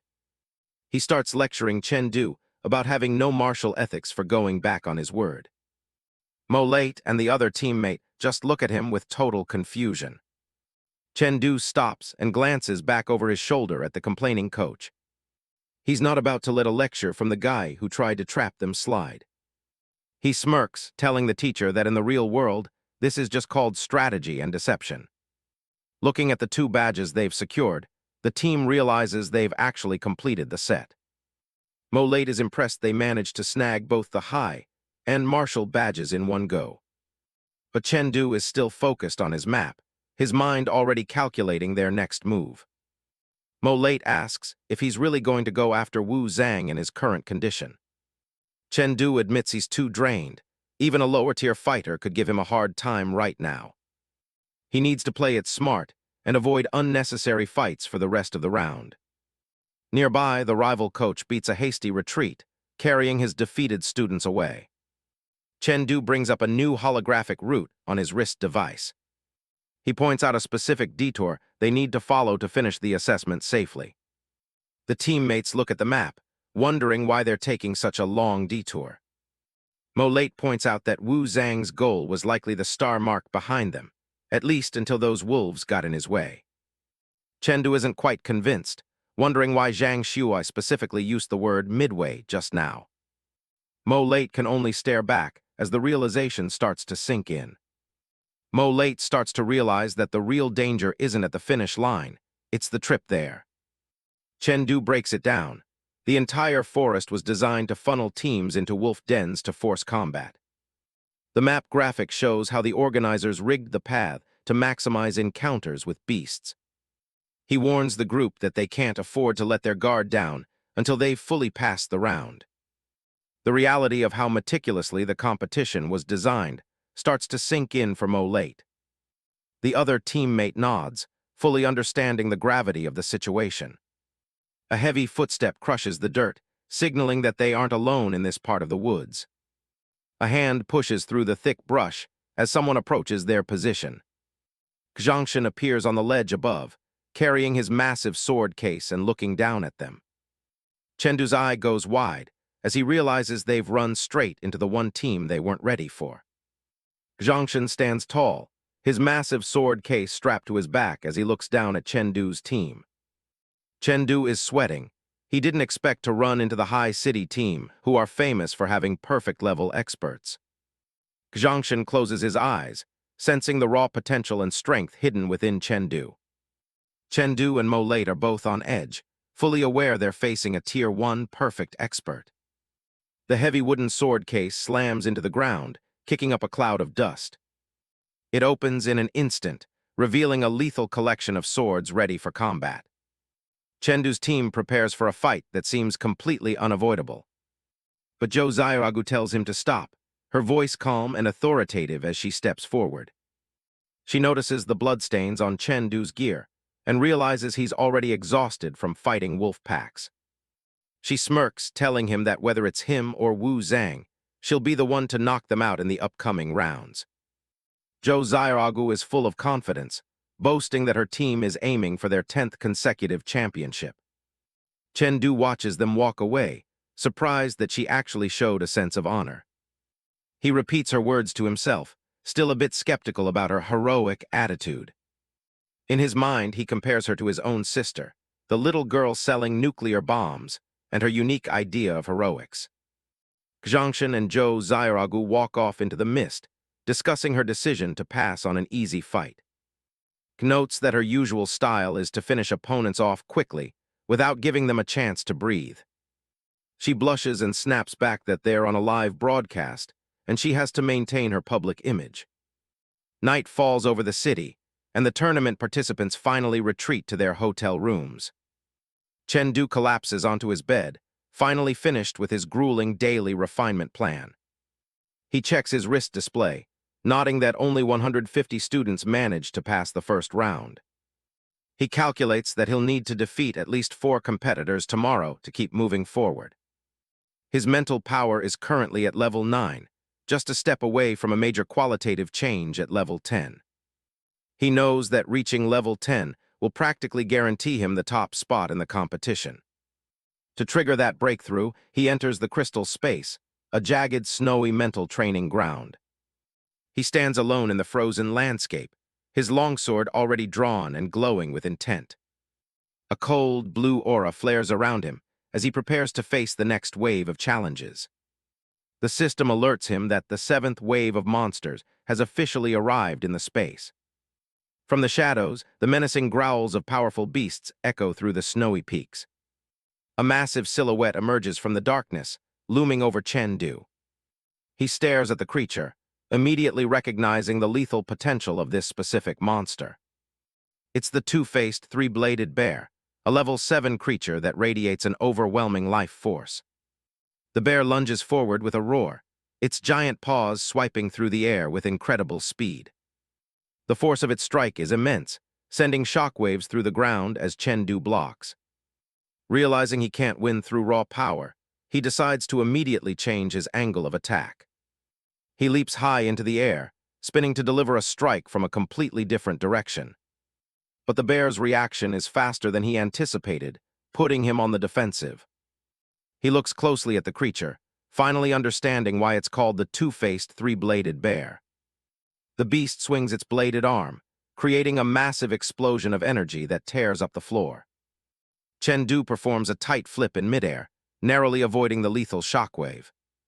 He lands and immediately repositions, knowing he must eliminate this monster tonight to raise his level. He dives back into the fight, his eyes focused as he looks for any opening in its defense. He goes for a strike on its neck, but the bear doesn't even bother to defend, proving it's not a weak point. Chen brings his sword down in a powerful arc, but the bear's head proves to be just as durable as the rest of its body. He grits his teeth, his eyes narrowing as he realizes his conventional attacks aren't doing any real damage. The bear continues its relentless assault, completely ignoring its own defense because its heart isn't a vulnerability. Chen dances around the beast, his mind racing to find a flaw in its seemingly perfect armor.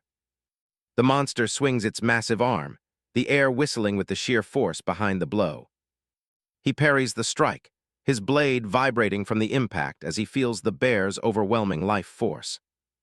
As the beast moves, Chen notices a strange, quick twitch. The bear is deliberately moving its tail out of harm's way. His eyes widen in realization. The monster's tail is the only part of its body it's actually trying to protect. The bear roars, but its movements become slightly more erratic as it tries to keep its weakness hidden. Chen formulates a plan on the fly, deciding to feint an attack on the head to draw the beast's focus. "Now is the chance," he shouts, his internal energy flaring as he prepares to strike for real.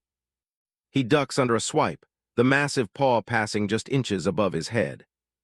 The bear's eyes glow with a primal fury, but it has already fallen right into his trap. With a blindingly fast slash, Chen cuts through the air and severs the monster's tail. He stands victorious in the fatting light of the simulation, ready to see how many more tails he can find tonight. Night falls over the city, and the hotel lights start to flicker on as everyone settles in for the evening. Inside one of the rooms, Xiaogu is taking some time to relax with a face mask when her coach, teacher Zhang, calls for a quick meeting. He gets right to the point, asking if they remember that team from Liang City they saw earlier in the day. Xiaogu recalls a kid at the first stage peak, but Zhang warns her that Chen is the one they really need to worry about. He's likely their biggest hurdle to the championship. He reveals some crazy intel. Apparently, this guy managed to solo clear a medium-sized wolf den all by himself. Xiaogu is stunned, realizing that a feat like that usually means someone is at the absolute limit of the first stage. Teacher Zhang isn't sure he's quite there yet, but he's definitely reached a point of qualitative change, where his martial skills are evolving. Chen is shocked, realizing that this kid might actually be on the same technical level as Xiaogu. The coach stares them down, telling them they can never let their guard down, no matter who the opponent is. He then puts Xiaogu on the spot, asking her what she thinks her chances are if she actually has to face him. She calmly peels off her mask, looking completely unfazed by the threat. She's not backing down. She promises their 10th straight championship win will be flawless. The next morning, the tournament moves to a massive arena for the start of the second round. A huge screen displays the new bracket system, which has shifted to a high-stakes, single-elimination format. The tournament referee explains that it's all 1v1 now, and to keep things fair, everyone's raw power is being suppressed to level 5. Out of the 150 candidates, they'll keep whittling them down through several rounds until only the top 10 remain.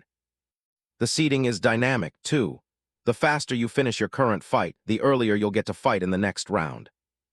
Chen listens closely, knowing that the longer you take, the more rest you might get, but finishing quickly has its own advantages. He looks down at his number, 16, realizing his team was the fourth one to qualify the day before. The brackets update on the screen, setting the stage for the first wave of matches. The tension in the arena builds as the top-tier fighters, including a stoic Chen and a grinning Musashi, prepare to go in.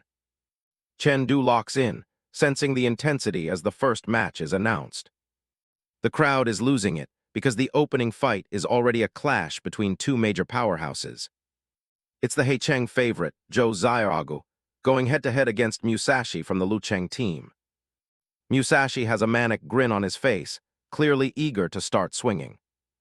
Xiaogu just gives him a bored look, completely unimpressed by his attempt at intimidation.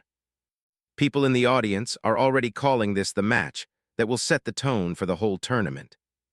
They also note that Chen has been so dominant he hasn't even had to move from his spot yet.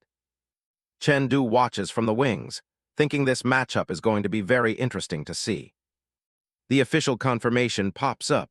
Life intensity for both fighters is locked at level 5. Xiaogu steps onto the arena floor, casually twirling her daggers with a confident smirk. Across from her, Musashi waits like a predator in the tall grass, his long hair blowing in the wind. He tells her he's been itching for this fight for a long time. She just brushes him off, telling him he can come find her at Heicheng High School anytime if he really wants a beating.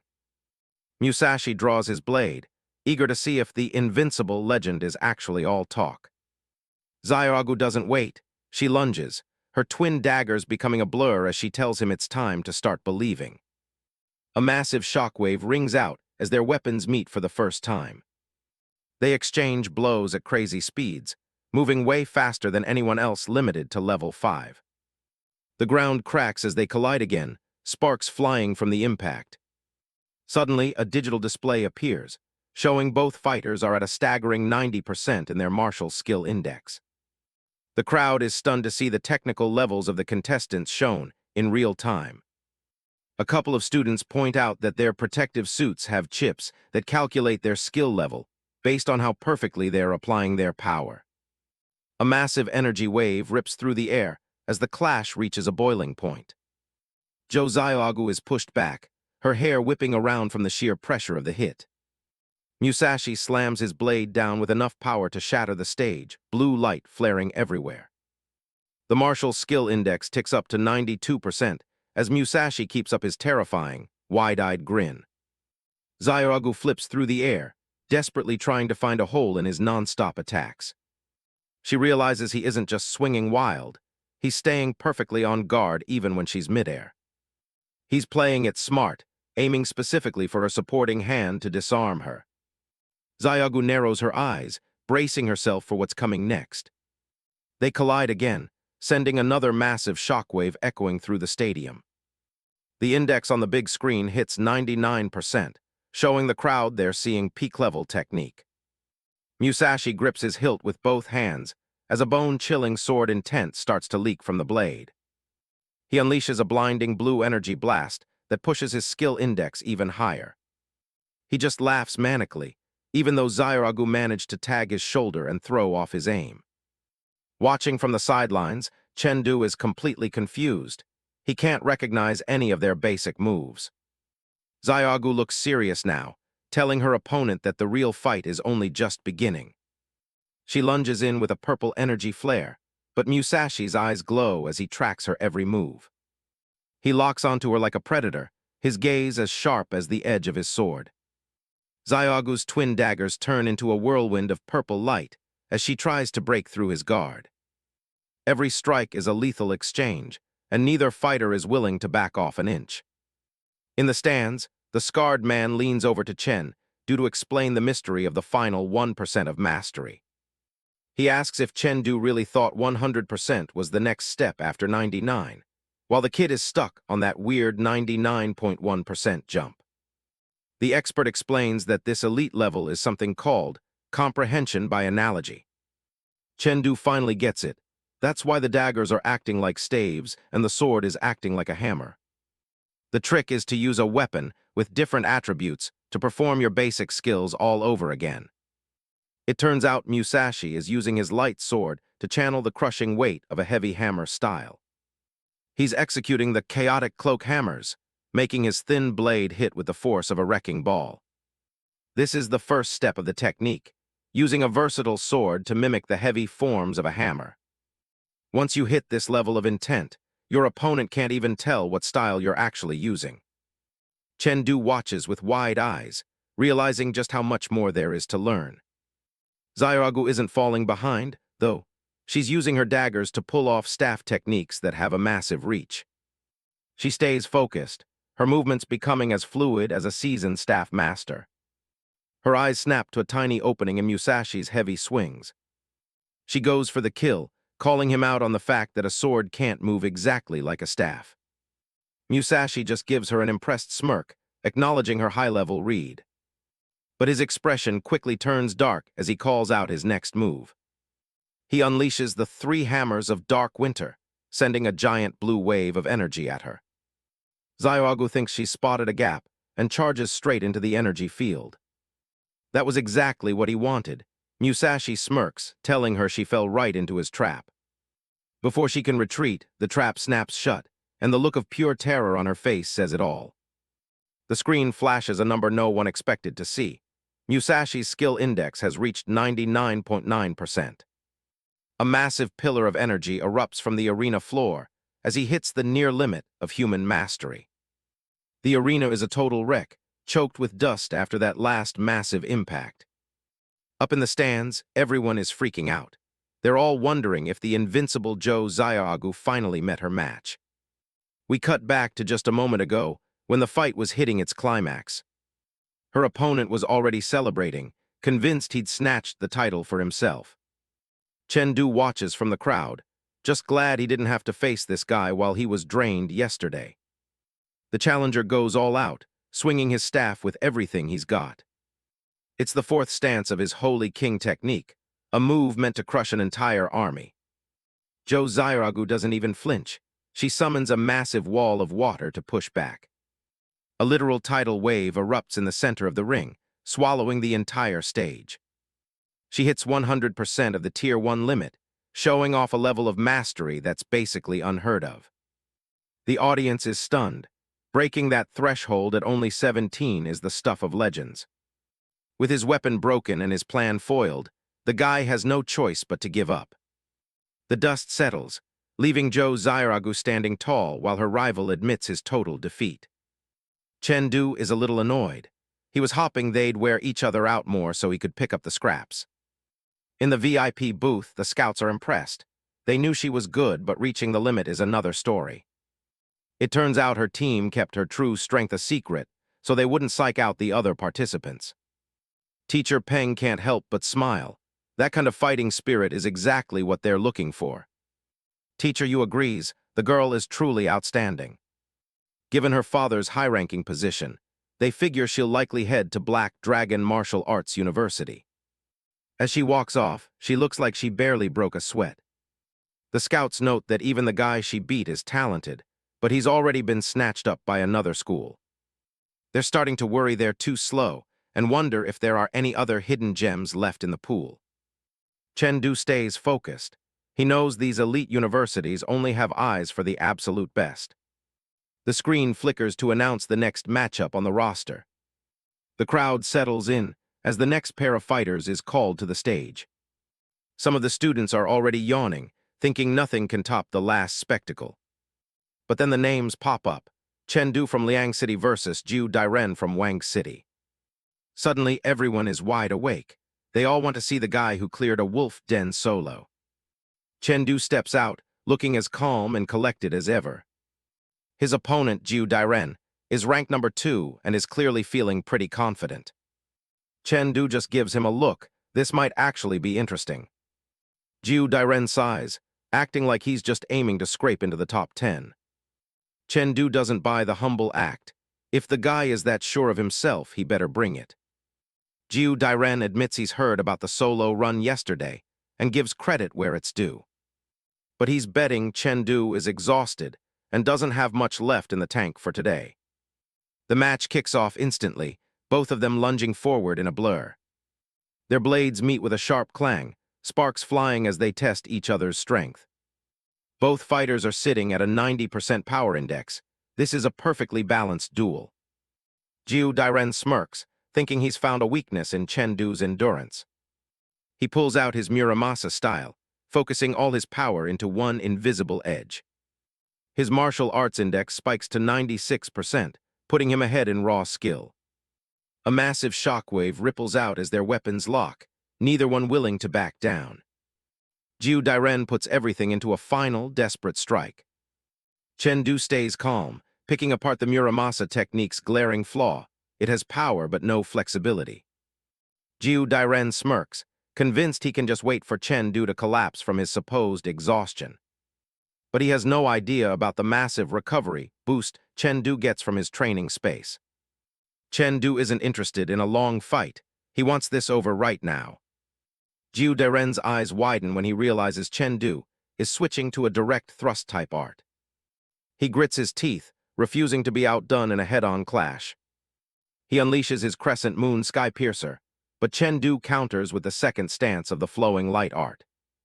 The two techniques collide in a blinding flash of energy. In that split second, Chen martial arts index hits a staggering 99.3%. The sheer impact disarms Jiu Dairen instantly, sending his blade spinning into the air. He's left completely vulnerable, stunned by the sheer power behind the strike. Jiu Dairen gets sent sprawling across the arena floor. Even from the ground, he still tries to talk trash, mocking Chen ambition for a top 10 finish.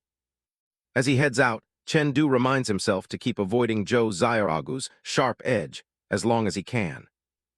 Up in the VIP booth, the two scouts are deep in a debate about Chen mental power stats. Teacher Peng isn't entirely sold yet, nodding that Chen performance is still just at the passing line.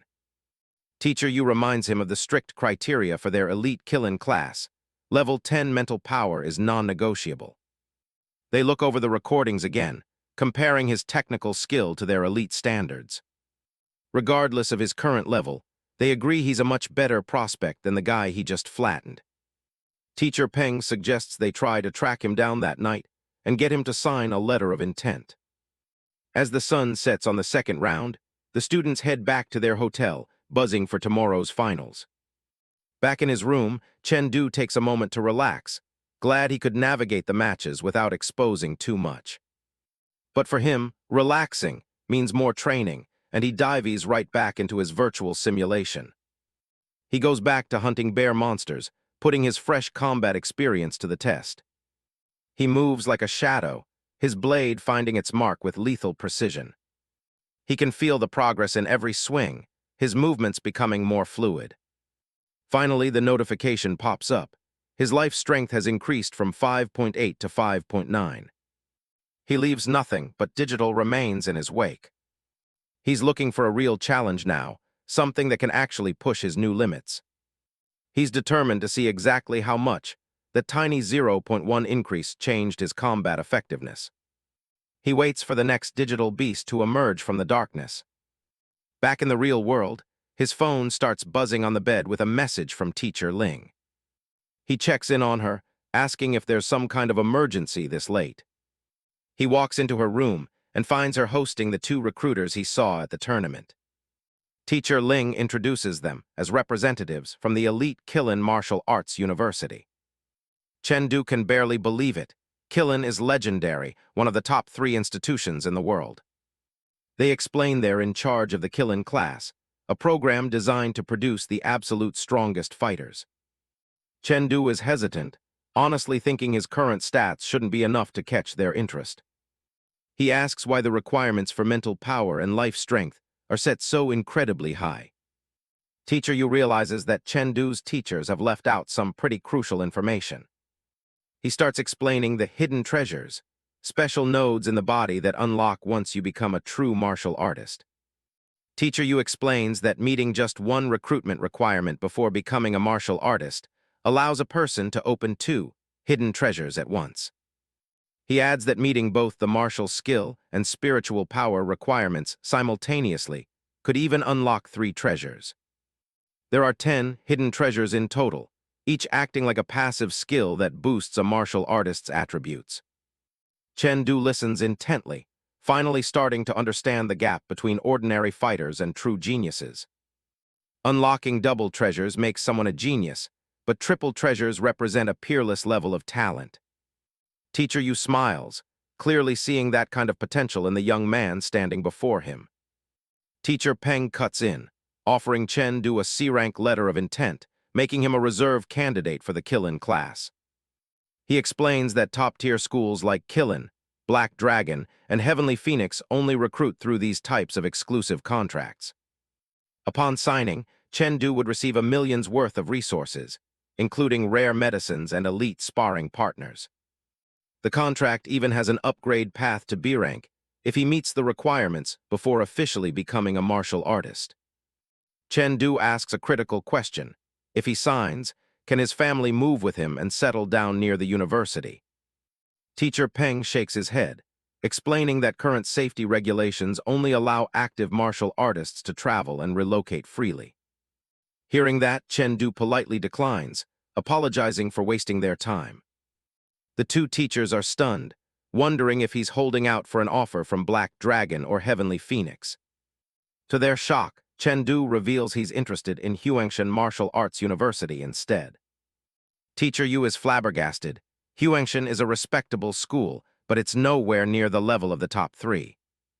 He can't believe Chen would choose a weaker institution over a guaranteed spot at Qilin. Chen explains his reasoning simply. He needs to stay close to his family to protect them from monster invasions.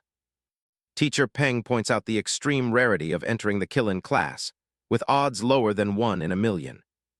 He notes that over half of the world's most powerful martial artists are alumni of the top 3 schools.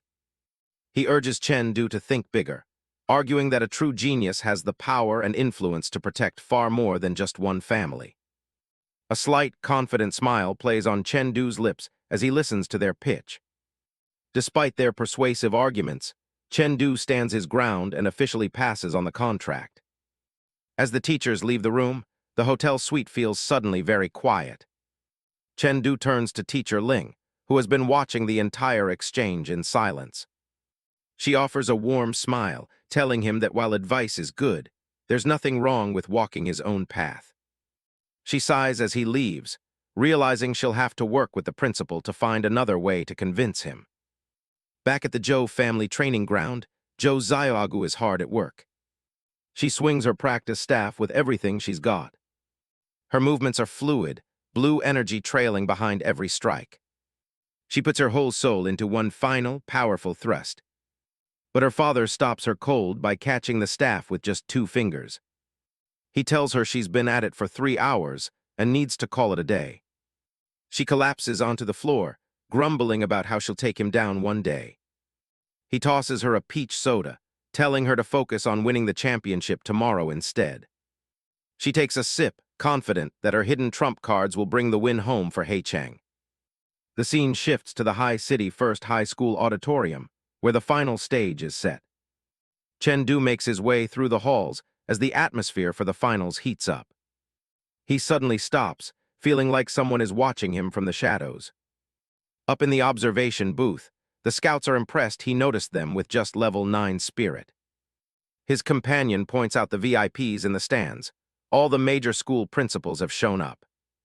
The announcer congratulates the top 10 finalists before laying out the new rules. It starts with a 1v1 round to narrow the field down to the top 5. After that, it's straight into a gauntlet match stage. One challenger will have to face the other 4 back-to-back to earn points. It's an endurance test designed to crown the ultimate champion. A win nets you 2 points, while a loss knocks 1 off your total. The system randomly draws the next challenger if there's ever a tie in scores. Chen calculates the risks, realizing the maximum score anyone can get is 8. He knows he can't afford to waste a drop of energy if he wants to survive the gauntlet. The first bracket pops up on the screen, Chen versus Zhangshan. The crowd is already talking trash, claiming Chen only made it this far by playing it safe. Chen ignores the noise, worried that the High City team is trying to drain his stamina early. The High City fans are already celebrating, expecting their favorites to sweep the podium. Teacher Yu watches from the stands, doubting if the match will even be competitive. He pulls out a card worth $1 million, planning to offer it to Chen as an investment once he loses. He respects the kid's talent, but he doesn't think he has the resources to pull off a win. Zhangshan steps onto the stage, that massive equipment still strapped to his back. Chen watches him closely, realizing he hasn't seen X's full power in any previous match.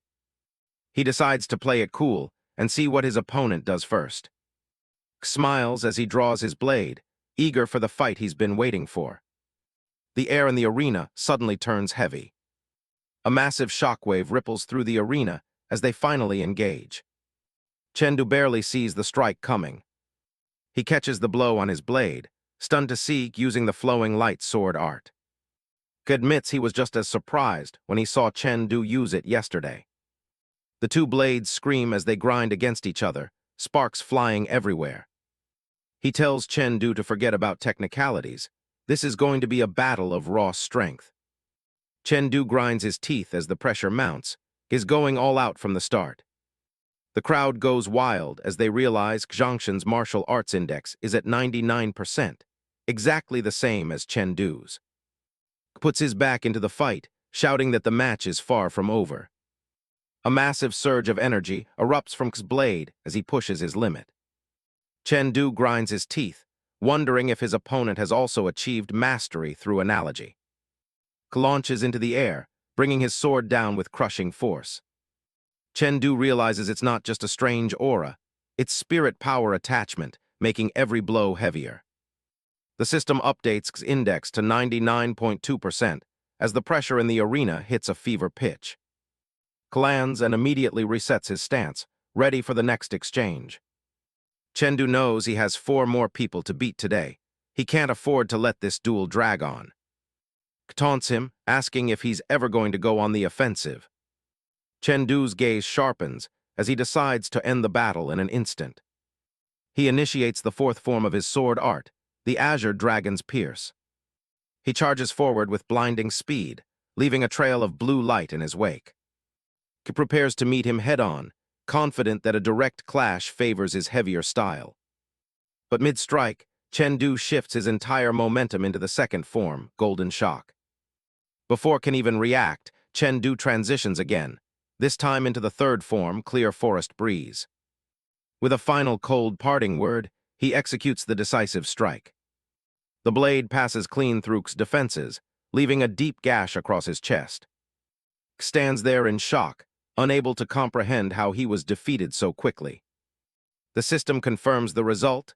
Chen Du's mastery reached 100%, achieving a limit martial art.